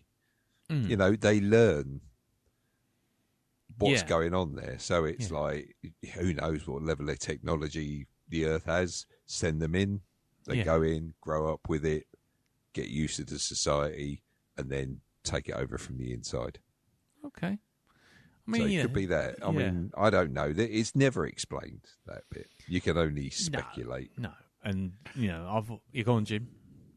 Well, so that end credits bit suggests he might not be the only one who's been planted. Yeah, I was going to say that the fishman, the evil fishman, the witch that was strangling people with a magic rope. Yeah. There's also the Martian Manhunters in there as well. Yeah. Right, so there's that. But where the fuck does Rainn Wilson come into it? So he's the Batman, isn't he? He's the vigilante Batman. He's obviously not part of that race. No. So no. But did you notice there was a sixth symbol in there? There's a question mark. Oh right. At the very end. So is that just a thing, question marking everything there, or is there another being on that planet that's are we talking the Green Lantern maybe? Yeah. Who knows? I mean, there's lots of stuff like that which I thought was quite funny and quite amusing, but again, I think that the thing with those kind of things is you kind of go, well, does this mean if they ever made a sequel, it's basically Wolfman versus Frankenstein kind of situation? Because he clearly doesn't need any help. No. And if he doesn't need any help, then what's the point of some evil Justice League? They're all just going to turn up and just punch each other up for a while. I mean, you could say that about the Justice League in general. If Superman can do it all, what's the point of the Justice League? Yeah, I think that's more to do with the fact that they want to just say, he can't be everywhere at once. So or maybe it's the same thing with this. You can apply the same set of rules to it. Yeah, like as a predatory life form, it's kind of you don't put all your eggs in one basket. It's true. You put down several baskets and say if some of them get caught, stopped, eliminated, there's another one out there. Yeah, you only need one to do the job, but you're taking no chances of you got backups. Well, it's a bit like I know this is going to sound a bit strange. It's a bit like this the main bloke there with all the powers, right? Okay, he's a supermarket manager, right? You have a supermarket manager which knows the basic running of each compartment, right? Each department, right? Each area. But then you have your specialists who are underneath him that take care mostly of that, right? Right. And if there's real trouble, then the manager comes down. And this is basically how it works with them. That's how the Justice League works. Superman could do just about everything. But as you say, he can't be everywhere all at once. So he, what's that phrase? He delegates. There you go. Yeah. Okay. So I don't know which one will be in the meat aisle. Which one would be on the salad bar? Probably be Rainn Wilson on the salad bar. Okay. So you got your generals. You have your main leader, but then you have your generals underneath it. Okay. So there you go. Okay. He's the most deadliest supermarket manager ever. Well, I was going to say, hang on, this is all getting a bit weird, isn't it? I mean, I'll give you a fucking discount. Yeah, you want your nectar points? I've got them right here. What about the horror side of things? I mean, this is our indeterminate weeks of horror. I mean, how did you think it worked as a horror film? I mean, especially we'll go to our roast potato expert to start with. How did you find this film as a horror film? It was fine. That it wasn't really. I wouldn't class it as horror. I would class it more as gory action. Right. Yeah. It hasn't got that scare about it. There's I think a moment, especially when the kid floats into a room or he's behind you type thing. That's got the something's going to happen. But there's no scares for myself. I wasn't scared at any moment at all. So you'd say this was pretty low on the old roast potato definitely. scale. Yeah. Oof. Oh dear. This is more of a serial killer movie. And there are certain serial killer traits in this as well, apart from offing people, of course. There's always the...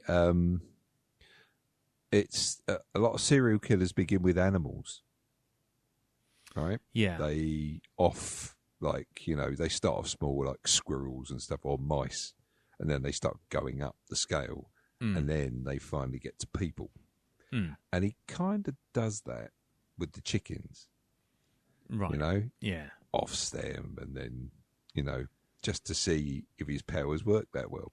Yeah. And it's what serial killers, they gain confidence every kill they make, and until they get arrogant and they fail because they trip up, because they haven't been caught, and it's like no one ever is going to catch me, and that's their sinking of the Titanic moment. I am unsinkable. Nah, you're fucking not. Yeah, and then all of a sudden, apparently we're not. Indeed. Do you know what this film also does as well? From the horror scares type aspects, normally you have these superhero and it's adult males and females. Whereas this is the kid and it's a 15 rated. So you are going to have 14, 15, 16-year-old people going along, watching it on Netflix, and putting themselves in that position. They're seeing their representation on the screen. Yeah. And then when you have that creepy bit with the computer playing, and then she goes along and closes it and then turns around, it's young kids' scares. It's to get them scared about things. And I think that would be, if I was 15 watching this, that would be, I'd attach myself to that. That would be brilliant. Yeah, I have to say the one thing I did appreciate, especially when it came to that whole thing, was after the dad had the talk with the kid in the forest. Yeah. And I just thought, oh no, oh here we go. This is about to go on the wonk pretty darn quick. And I'm really glad they didn't follow that right through, if you know what I mean.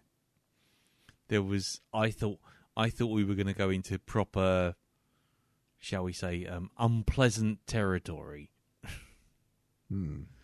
with the girl when he starts stalking her. Yeah. Oh, see, yeah. Yeah.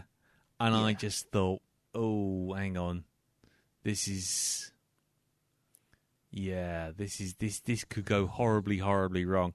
And being a sort of B movie with a sort of hint of exploitation, I was kind of like, okay, here we go. Where's this going to go? And I'm very glad they didn't. It's about the only thing I wanted to say really on that matter, but it was just like, it was so close to the sort of like, especially when he's hiding behind the curtains and he's doing all that sort of stuff. Yeah. And it's just like, oh, hang on. This has got corners on it. I don't know about this. I don't know if I like this.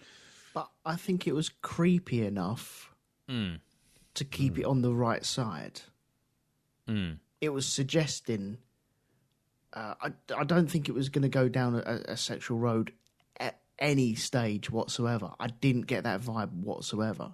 but I did get the vibe of whether the kid was either interested in the girl, or it was part of that and part of the programming, like kicking in, like, as you said, like the secret number station kicking in. Whether it's like, well, easy target.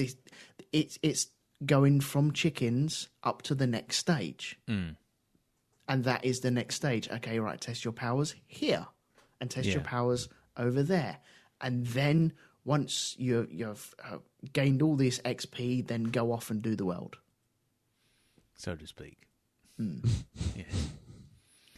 Yeah. I mean, I get that, the sort of testing himself and getting more powerful as he goes, because that whole thing started, when he first starts, he can't open those barn doors, and then by the time he finally goes back to the barn doors and we see him again, he's literally snapping the chains like they're toffee, So I get all that sort of leveling up, getting him, better and better with his skills. What did you think about the characters, themselves? Because the one thing I found that I did really appreciate was the kind of, we need to talk about Kevin kind of vibe, with the sort of, the parents don't start with kind of like, oh, our son can't do anything wrong, kind of thing, and then slowly come around to the realization that actually maybe something's on the wonk. And the dad was a lot more easier to convince that something was on the wonk than the mum. Well, yeah, I think he was on the ball from about 5 seconds in, but again, that kind of goes back to my point about, like, was the opener a little bit too? I know it was what Jim was saying about trying to get in nice and quick and get in and get on with it, and that's fine. But the whole dad freaking out and leaving all these kind of, he wasn't explicitly saying anything, but he was kind of like, oh, you know what he's like, he wasn't even from here, and all this kind of thing. Yeah. And that kind of dialogue was kind of suggesting to me that at some point the opening with the spaceship crash landing was going to be either a flashback or a dream sequence or something else, because that bit would have sat nicely in with a sort of dun dun dun. This is what he's talking about. He's talking about the spaceship that's in the barn, and he's talking about the fact that the kid came from outer space. It felt like somewhere along the line they had the mystery, and he went to the barn. Has he seen it? No. Well, thank fuck for that. And you're like, what are they talking about? Oh, what? It's okay. Don't worry. I already know, because we've seen the spaceship crash in the first 5 minutes. And so that, the parents getting the swing on it, I wondered how you guys felt about that. And also, like I say, in relation to that opening. But, Jim, what about you? What did you think? I think it was just paced out sort of nicely. I don't really see the... If you play it as a mystery, you risk it coming off as like an M. Night Shyamalan sort of twist. And then it's kind of... You miss so much of what you you'd have to cut a lot of stuff out to keep that working. Yeah. You see what I mean? And really, kind of, you're there to see a kid in mask fuck people up with superpowers. Yeah. Yeah. Fair enough. What about you, Dal? Do you agree with that? Do you think, get to it, get on with it, or... Yeah, I mean, it's that whole thing of, do you want to tell the origins of this kind of being again for the 50,000th time and whatever, or do you just want to go, look, he's from outer space, yo, and then get on with it? I'd rather them do something like that than write it on, have text come up, 35 years ago, that kind of thing. I've got no problem with that at all. Got it out of the way, done and dusted. It just had that happen. didn't show you any more, and then it reveals to you later. Fair enough. Elton? Do we need a backstory on this? Do we honestly? Now, even going through for like kids who have never seen Superman, and yes, there will be kids who have never seen Superman. Do they just know about this story because they've got it from other sources, or would they be going into this not understanding the Superman connection? Interesting. I would imagine most people would have figured it within 5 seconds of seeing him with a red cape. I mean, it's the Smallville thing, isn't it? Where they want to say he's Superman without saying he's Superman by having him wear blue and red, and every time he appears, the music goes sort of thing. Would your daughters know that this is a play on Superman? I think they would get it. I don't think they would care, but I think they'd get it. Yeah. Which is probably a different discussion, but I think as a character, Superman is kind of like zombies. It's very hard to do anything new with him. Yeah. And you remove the rewatchability of the film if you're building up the characters from scratch again, instead of actually just getting into the story. If you're doing like the demo levels, telling you how to press the buttons, telling you how to go through this, like the trial modes, that gets very boring very quickly, as we all know. But then sticking it again in front of another film, you'll look at it on the shelf and go, oh, shall I watch that? No, it's the first 20 minutes. I can't be asked to go through the first 20 minutes. And then you don't watch it. Fair. That's fair. Okay, well, clearly I'm on my own on that one, so I'll leave that right where it is. Okay. What about the shall we say the kills? Because this kind of movie lives or dies on its sort of gore and its spectacle. How did you feel those kind of played out? Anyone want to jump in on that? Because the only one that bothered me out of all of them was the kind, and I found myself really wincing, was that fucking thing with the glass in the eye. That just absolutely did it for me. I was like, no, peace out. The only thing that could have been worse is if someone actually physically extracted a tooth. I mean, that would have just been the final straw. But yeah, it was just like, oh my God, no. I can't take that. I can't take that at all. What do you guys think? Yeah. Well, I think the actual the way that these people die just shows you how evil he actually is, because it's like a cat, plays with its food before it finally breaks its neck or whatever. That's basically what he was doing with these people. He was, the last thought that they had in their head was just terror. Do you think he was testing the bodies? Testing what a human could actually cope with? Maybe. Yeah. Of the crushing of the hand. Yep. The dropping of the car. Yep. Well, I mean, in terms of the crushing of the hand, I think that's just childish anger and betrayal of wanting to lash out. That, to me, wasn't quite the same as the rest of it. I mean, the rest of it was more exactly what you're saying. He's testing things out. Can he lift a car? Can he pick people up? Can he, whiz about and basically fuck people up? So that bit I go along with, but yeah, the crushing of the hand was slightly different, I think. But right. I think he's just testing the boundaries here as to what he can do and what would be received from these weird creatures that he's been living around with for so long.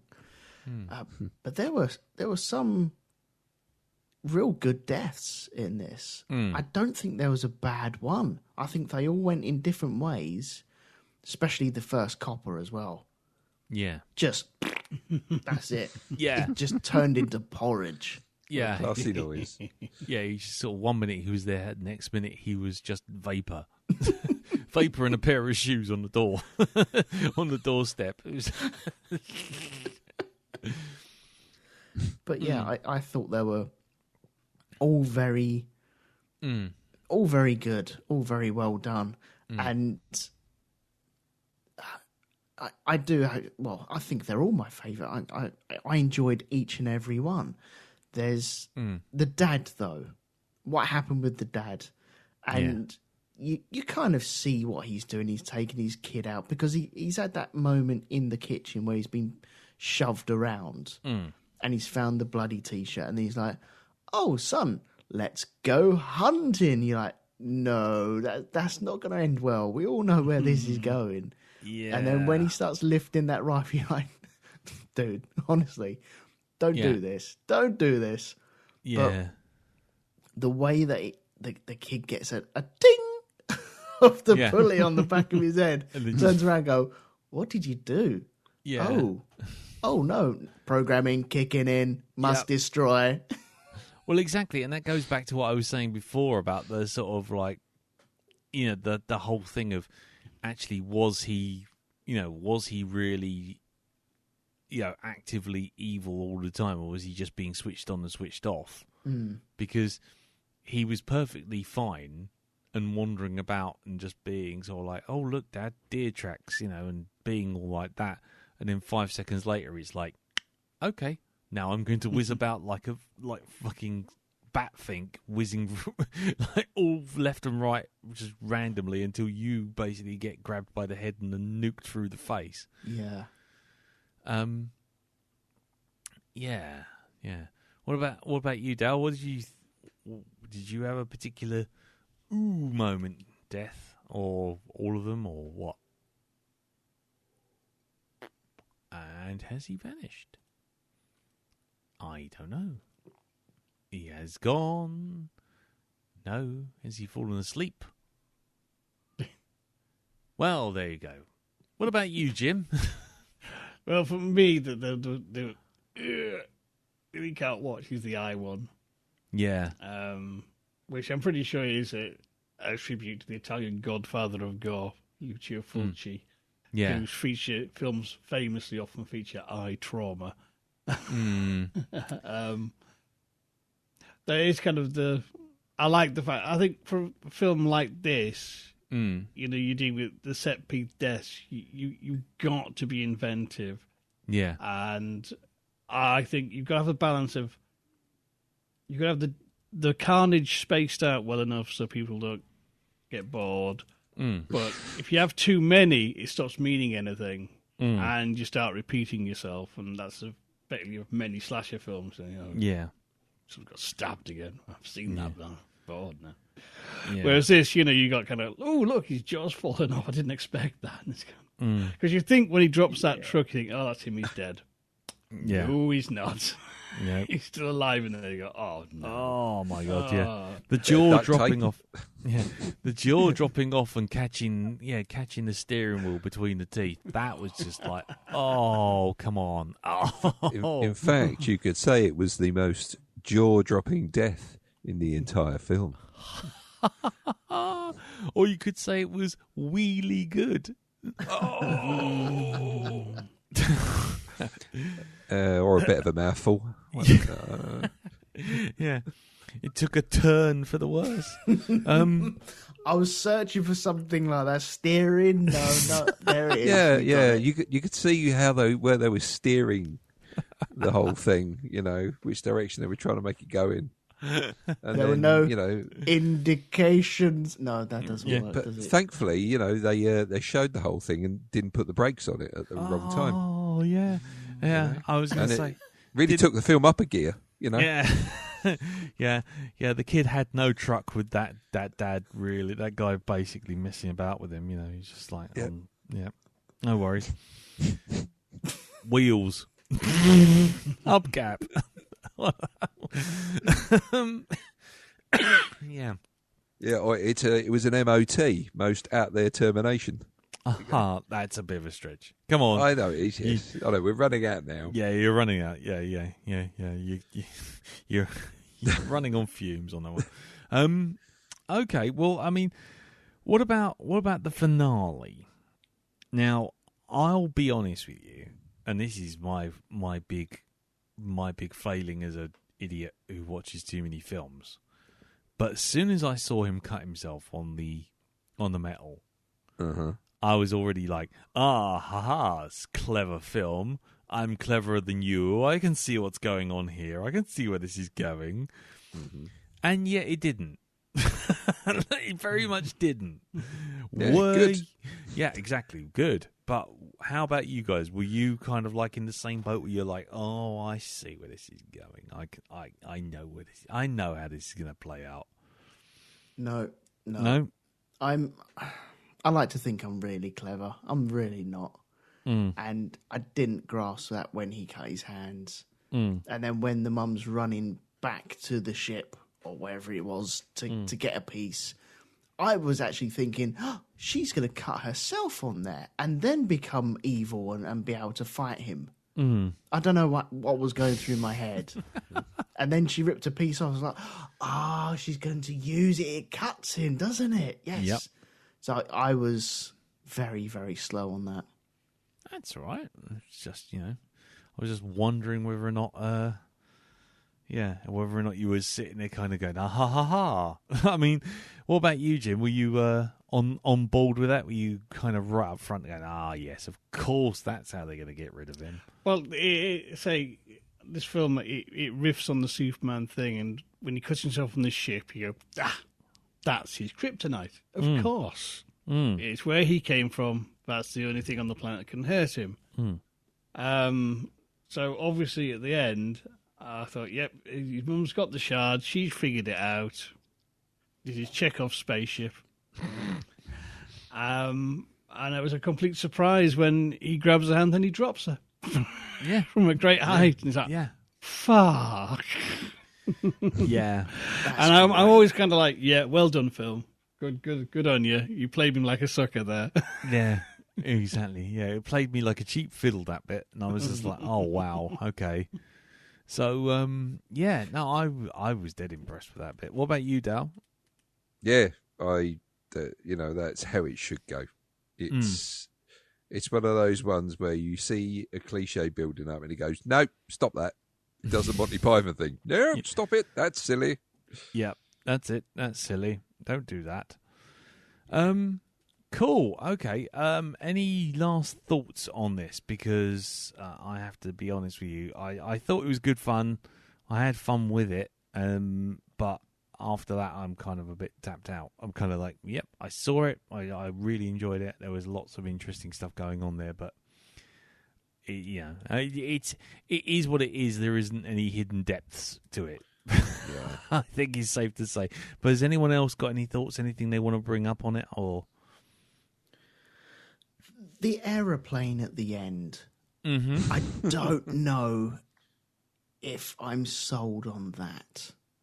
In what way? Because you've had that glorious moment of him taking his mother up into the sky, and that slow motion hands off Nakatomi building type thing, dropping her, and it's just I wasn't expecting that, and that was like, oh, that's so beautiful. It works so well. This is a bad guy that's going to get away with it. Oh, look round the corner. Oh, here comes a plane. It just didn't. I know it's used to cover up all the dramatic things that have happened. Yeah. It just feels like it's tacked on. Oh, right. Yeah. How do you feel about it, Jim? Well, when I first saw it, I thought, oh, you're over-egging the pudding. But then, no, he's not just to be a cunt. It's a cover-up. Yeah. It explains away all the it's a brilliant cover for all the carnage he's just done. And he's probably smart to be, oh, poor orphan boy, plane fell out of the sky, terrible. Yeah, I I guess what it really does as well is also keep his secret, because when you see those flashback, those bits throughout the credits at the end, people still don't know who the Brightburn flying man is, do they? So they still can't locate him. They still don't know who or what he is. Yeah. So I guess it is, the cover up is quite successful on that front. I like the cover up. It's just the look left. Oh, there's a plane. It's just too easy, too convenient. But that goes back to the problem I had with the beginning. You know, there's just like, you know, just ram it out. Let's get this thing sorted and let's get into the action. But you know. So if you're going to do that, you do it all the way, don't you? Yeah, let's not fart ass around waiting for him to sort of figure out how to do all this stuff. Let's just do it. I've been hoisted by my own petard. Yes, we have no time for such things as setting up where the plane's going. Fuck it, just do it. Just get it out there. Have him smash into a plane. The end. I mean, the one thing I was going to. I've just remembered is obviously we did have a discussion about the sort of like, is it all played out, the sort of, you know, the evil superhero trope, thanks to things such as, and now spoilers for other things, but such as The Boys and Invincible, and, you know, to a lesser extent, some older sort of Superman stories like Red Sun and Injustice. I mean, how do we feel about that now? I mean, does that rob Brightburn of its power a little bit by being that sort of, you know, being viewed from this side of the fence, as it were, seeing all these kind of bad Superman or Superman-esque characters? What do you think? Well, to be honest, we've had these sort of a deconstructivist approach in superhero comics since the late 80s. Where it really starts is The Dark Knight Returns and Watchmen. Of where what if these people might be flawed, violent psychopaths rather than saintly paragons of truth, justice, and the American way. Yeah. Maybe it's like beating the living shit out of people. Yeah. So it's been around a long time in various forms, and I think it's how you do it. I think this stakes out its own territory, as it is kind of, you know, basically saying, you know, a kid who finds out he's adopted, has superpowers, isn't going to end well, and an angle of kind of, well, maybe he wasn't from a survivor of a dying world. Maybe he's the vanguard of an invasion, so he'd be sent here like a monstrous infinite cuckoo to fuck up the planet. Yeah. And that gives it a kind of scope and a difference. To say The Boys, say, what if superheroes are all corporate shills and they're all massively messed up arseholes? Which you know, that's a different sort of different thing and a different, almost like in a different genre. Although they were superhero things, it's still. I mean, The Boys, particularly the comics, is very, you know, biting black humour and sick jokes and a lot of being as offensive as you can in the way Garth Ennis likes to do. Yeah. Whereas this is going for something else and kind of saying, actually, this is a creepy idea. The thing that reminds me of most is Alan Moore's run on Miracle Man, which predates Watchmen. And in that, there's, because Miracle Man is kind of like a man who finds he's actually a 50s cheesy superhero and the world's forgotten him, and he'd forgotten he was a superhero. Yeah. And he was part of a super team. There's Miracle Man, Young Miracle Man, and Kid Miracle Man. And he found the other ones died, and Kid Miracle Man's still around, and he's all grown up. However, once Miracle Man's back, he's decided he's not going to have this. And he goes on this.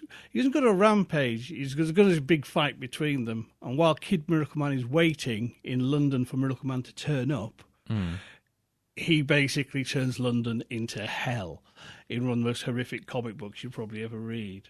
Right. He just does this while he's bored waiting.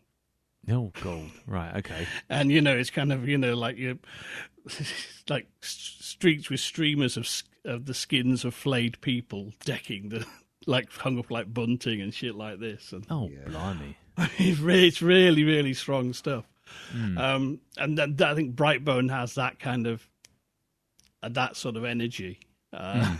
Of a kind of like, if people had superpowers, never mind if might be a bit of a psychopath, it's kind of the damage they could do and the horrific things they could do to people. It's taking carnage to a different level and cruelty to a different level.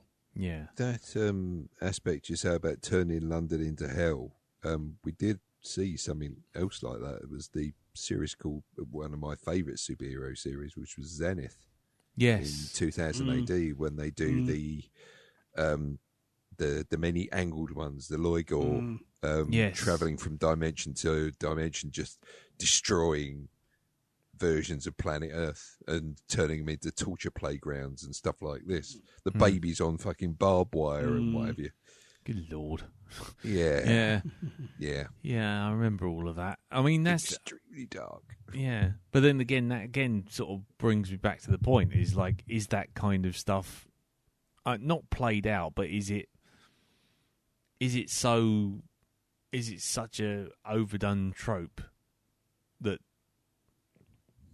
I'm not saying anything you've said is wrong, I'm just saying, we've, one of the things, what if Superman was bad? And literally there's been a game called Injustice, which in turn has sort of, spawned not only video games, but an entire comic book and animation series, all based around that very concept of Superman finally losing his moral compass and going off into becoming a sort of worldwide dictator. And I mean, that was the thing that was coming up between me and Rob Lamont on Facebook was, is this kind of a little, as a trope, a little, we've been here, seen it, done it, and done it multiple times in media since, before and since. We've done it, well, we've seen it with the zombies as well, haven't we? We've seen that infinitely reproduced again and again. Oh, and yet they still reproduce it again and again because it works. It's kind of the cookie cutter thing that it works. People pay for it. The people want more of it, and then there's always new people coming into it who are interested in it. And so I don't see it going away anytime soon because you have the beautiful colours of Marvel, and you need something to balance that out with. You know what? There's a set of films that defy even more logic about that kind of thing, right? And that's dance movies. Okay? Because it always ends in a fucking competition, yet people still seem to want to see these films. When have you ever seen a dance movie, right, of people learning to dance where it doesn't end in a competition? Because I can't think of any, personally. Or a singing competition. Yeah, or a singing competition, stuff like that. Or if it's a sports film, it always ends in a competition. It's not about a bloke who likes kicking a ball around and it's like, it ends on a completely different note. No. He starts, he does the montage sequence about getting trained up for some, intercontinental fucking trophy competition. And it's always the same. Yeah. It's like you could say the same with just about anything, really. Westerns. Yeah. Right? Westerns. There's only so much stuff you can do with a Western, right? I mean, fine. You had things like The Unforgiven, which took that and, ran with it and showed a slightly different side to that genre. But I think the reason people point these sort of things out is because they're only just becoming, things like Westerns, which use basically the same old set of stories over and over again. They're popular because they're, based on a time in history. Yeah. Right. And it's you only get people criticising things like this for having the same old story over and over again is because they're only just coming to the forefront now. I think. But Right. you look at any genre you like, anything you like, and it's the same. Right? Look at how many fucking detective shows we've got on television. Do people complain about too many of them? No, but do 2 Marvel movies in a year, and are we overselling this now? Are we doing too much? It's like, why don't you fuck off? Yeah, Why don't you go back to watching Midsummer fucking Murders? You know, the one small area in England that seems to have a body count of, you know, bigger than World War fucking II. You know. And it's always the same thing every single fucking week. Every single time the person gets caught, they do the evil voice. You know, like Mitchell and Webb pointed that out, right? They do that, was it the comedy thing of, you know, I couldn't have possibly have done the murder. It's like, but then I beg to differ, monsieur, because of this, that, and the other. And it's like, well, yes, they had it coming to them. They always do that. It's true. They always do that voice. You don't hear anybody complaining about detective shows. There's always too many, you know, there's like too many detective shows. There's too many fucking hospital dramas. Yeah, I think also though that sort of thing, just to play the devil's advocate on that, is because I do kind of agree, but it's the thing with those kind of that kind of argument is that in terms of, I don't know, use the hospital dramas, yeah, you know, you'll get like Holby City and Casualty, and it's on every single week, and there's 2 of them a week, yeah. So okay, yeah, fair enough, but when you go outside of the house, nobody's sitting there putting Holby City across the side of a bus, talking about it in every news report, putting it... Really? Because that's basically what Holby City and Casualty are based on. It's like they open the same way. Oh, man, look, there's a bloke walking down the street with a packet of fireworks in his pocket, and he's about to go through this fucking this fucking fireplace fucking showroom. I wonder what could possibly happen here. Yeah. No, I'm talking about the promotion of the thing. I mean, it's right. You know, if I walk out now, or I turn on the internet now, I can guarantee you within 2 to 3 clicks tops, just random clicks, I will find a trailer for Shang-Chi, The Eternals, and most likely the news about Guardians of the Galaxy 3 now that Will Poulter's been you know, signed up, right? So that's much more prevalent. And then when I turn on the telly, Disney Plus advert is probably every 6th or 7th advert. And that's what I'm talking about.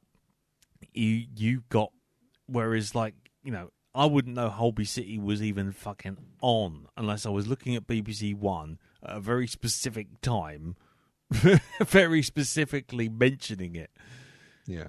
And so, you know, and the same goes for Midsummer Murders or anything like that. You can avoid it quite easily. And the reason people get upset about, you know, superheroes in this particular instance is because when one comes out, or even like Bond right now, I mean, you can't look on the news, you can't listen to the radio, you can't go past a bus stop, or, you know, you can't fail to miss it.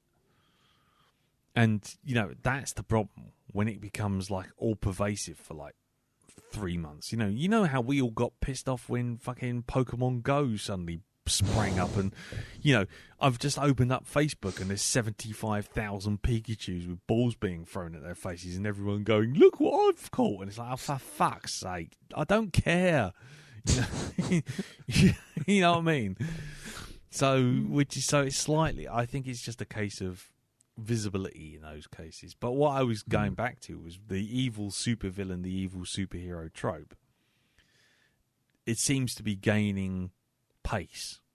So yeah, it does, yeah. It seems to be the thing all the time now. And I was just wondering, and, you know, Jim's obviously sort of stated Miracle Man and Watchmen and all that, deconstructing. But I was just talking about more like looking back at Brightburn. Like, me and Elton have never seen Brightburn, but now we're looking back, and in the interim, I have seen Injustice. I have played Injustice. I have watched 2 seasons of The Boys. I've reread Martial Law with, was it Liberty or whatever his name is, Prime Liberty or Liberty Prime. Yeah. I've seen I've seen Invincible, which is I was about to mention that. Actually. Which is exactly it, which has appeared, and that's all within the space of the last 2 years. And and it's just like, ooh, and now, and obviously you've got 2 Venom movies in the interim as well, so it's all like suddenly gone. But what if Spider-Man was evil and an alien? He's Venom. It just seems to have all come out, and then I'm just wondering if seeing it through that filter now makes you. We got to remember that Invincible started a long time ago in the comics, as did The Boys in the original comics, and so it's kind of. But I think it's kind of it's popular in TV and movies now because it is a reaction to the endless onslaught of Marvel. You know what I mean? It's kind of. I mean, I love superhero movies, but even I'm going like, for Christ's sake, we have a rest. You know what I mean? It's kind of. I know a lot of people sort of go, say, Endgame, right? I'm done. I'm having a break now. Yeah, it's not nothing. Thing I hate them or the shit or anything like that. It's just I want something else for a while, and I'll play catch up later on. That'll be fine. I'm just going to look away for a bit. But I think it's kind of. I think it goes even further back because one of the oldest plots in superhero comics is what if the hero goes evil? Yeah. And, Superman's been doing it with Red Kryptonite for a long time. And it's like the evil twin, the parallel universe, the doppelganger, these are all things, the old... what if the hero goes bad? And they are very, old stories. But I think they're sort of kind of like punk rock. They also come at a time when things have just got a bit too overbearing, and you need to put some grit back into it, and you need to be a bit more cynical and cut things down to size and stop, being too bright, too colourful, too fantastical. It's like punk rock. It's like a back to basics. Because what if the hero goes evil trope does is it brings you back reality of kind of, oh yeah, Superman had this fight and he threw a bus at someone, but the evil superhero trope goes, was there anybody in that bus did he even look when he chucked it? Yeah, you know what I mean? What about all the property damage he did? And it's just. It's a way genres sort of reset themselves, recalibrate rather, not reset, I think. Yeah. Okay. Cool. Do you have any take on this, Elton? I wasn't deliberately ignoring you, but I have to say I did think I don't know if you'd have much of a take on it, being the superhero fan that you are. No, I think I've said what I want to say on it. Yeah, fair enough. Yeah, that's cool. Okay then. Well, unless anyone's got any final thoughts to say, I think we'll wrap it up there. Right, okay. Silence was the stern reply. Okay, so it's let's stop it there then. So now it's time, before we reach Pimp's Corner and then play out, it's time for everyone to get my choice, because my choice this week. And yeah, my pick is a film which I was very interested to hear about a couple of months ago, and then I found out it suddenly appeared on Disney Plus, or specifically on Stars, which I can never say properly because it always reminds me of Resident Evil. So this film came out very recently. Apparently was hiding away in some backlot somewhere and taken forever to suddenly surface. And I was kind of hoping it was going to be one of those kind of movies where everyone goes, oh, I've not seen this before, but I found out a couple of weeks back that Jim has seen it, so it's not going to be quite the big surprise I was hoping for, but, we'll see. And the movie is on, like I say, it's on Disney Plus under the Stars channel, which is still completely free if you've got Disney Plus. And it's called The Empty Man. There you go. Frantic Googling. The Empty Man. And it is a 2020 movie. and it's from what I've seen. I've not seen it. This is a complete mystery to me as well. But I've read about it. I've seen a couple of reviews of it, and I find it interesting and curious. Is the sequel the Half Full Man as well? Oh yes, and the Hollow Man. Yeah, absolutely. Half glass full. Glass half full man. Yeah, no, it's a movie which stars James Badge Dale, who I've recognised from other things, and I'm just googling him up now. But I've seen him. I think he was in Departed, and he's in World War Z. And he was in Iron Man 3 as well. He was the bald guy who kept glowing and fighting Tony Stark, and then ended up nicking the Iron Patriot uniform. But yes, it seems like a kind of Lovecraft. This Empty Man seems like a kind of Lovecraftian horror, creepypasta, urban myth come true kind of affair. I will just read you the premise from IMDb. On the trail of a missing girl, an ex-cop comes across a secretive group attempting to communicate with a supernatural entity.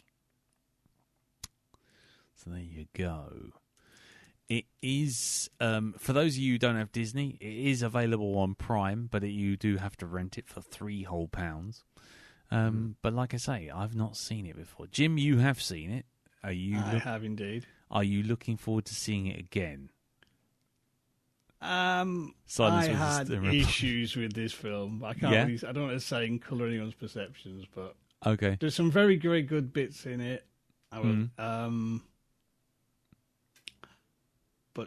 certain elements didn't land entirely for me. Okay, which I thought was kind of. I'm not saying it's shit, but it's kind of more like, oh damn it, you were so close, so close. Okay.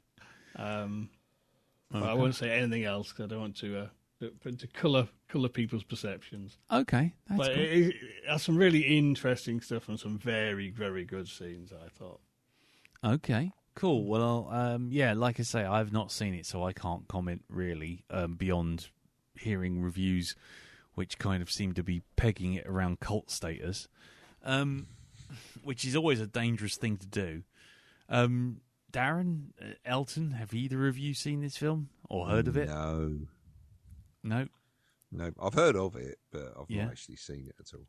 Elton? No, haven't heard of it, and you can imagine that I'm thrilled to be watching another scary movie. So, I mean, to be quite honest, I don't genuinely know how scary it is. I mean, it could just be like Annihilation or something like that, where it's just weird and everyone just sits there going, that was weird. I mean, I don't know. So, this is interesting. So there you go, ladies and gentlemen. That's my pick for this year's Indeterminate Weeks of Horror. And, The Empty Man. It can be found on Stars, on Disney+. Right. So we'll be back for that. So before we go, it's time to head on over to the Pimping Corner and find out what's going on with Jim and your wonderful world of Hypnagogia, sir. Well, this week I've got 3 episodes lined up. On my reading show, I've got a little ghost story, which is actually set in the month of October. Nice. Coming out probably tomorrow. A bit later in the week, we've got a new episode of Commentary Club, where we're looking at Jaws. And the weekend, all going well, I'll be continuing my annual chapter of the Novels of Adam Neville series, looking at his new book, Cunning Folk, but also the new film adaptation of No One Gets Out Alive. Lovely. Okie dokie. And I might check that No One Gets Out Alive anyway, because I'm quite interested in that from what you were saying earlier. Cool. Okie dokie. And what about you, Elton? I'm doing the normal stuff on Shonky Lab. I think the latest episode is archaeology. And also Grand Prix podcast is about cars going round in circles. I'm on that as well. I just want to turn people's attention to an old episode or 2 episodes of Hypnagogia that I've listened to recently again. One about the UFO books. Oh, yeah. The big white one. And also I listened to your episode on Ghostwatch, which Lee and Darren sent in some audio feedback for as well. Back in the day when we had long hair and my beard was black. That's right, yes. So they are, oh, hang on, where's Ghostwatch? Episode 57. Jesus. Christ. Long time ago. That is a long time ago. I was doing some research. I would recommend, if you're interested in Ghostwatch, go to the Commentary Club Ghostwatch Commentary, because I had a lot more research material by that has come out in the intervening years, literally, involving interviews, and I think there are a few things in the Hypnagogia episode that actually aren't accurate. There were myths that we now know are myths, but at the time it was all we had to go on. But there you go. Okie dokie. Cool, yeah, definitely check that out. I mean, for sure. I remember that Ghostwatch episode because, yeah. Oh, my Lord. Scary stuff. Fuck Ghostwatch. Fuck it in the ear, bastards. I always remember that. But anyway, cool. And you can find that all over at rogue2media.com. That's right, yeah. And you can find Hypnagogia over at hypnagogia.com. Cool. Excellent. Well, at this point, I shall just end it there. So, unless, Darren, you got anything to promote? No, not at all. Cool. Okie dokie. Well, there you go. Apart from, where'd you get your wonky stand from? Just so we know for the future. Oh, it was from Amazon, actually. There you are. Don't ever buy from Amazon wonky stands. Don't do that. Bezos has got enough money. You don't need to give him any more. He's firing Captain Kirk into space tomorrow. Oh, he is, isn't he? Yeah. Anyway, right, okay then. In which case, it just leaves me to say thank you, Jim. Thank you, Darren. Thank you, Elton. No problem. And thank you all for listening. If you want to send any feedback in, you've got all the usual channels. Facebook group, facebook.com/group/blackdogpodcast. The page itself, blackdogpodcast.com.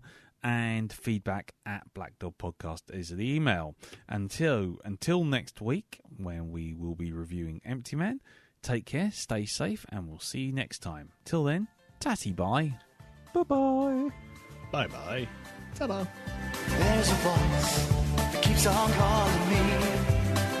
Down the road, it's where I'll always be. Every stop I make a new friend. Can't stay for long, just turn around and I'm gone again. Maybe tomorrow I'll want to settle down. Until tomorrow, I'll just keep moving on. Get out of the booth, Jack. No, I like it in here.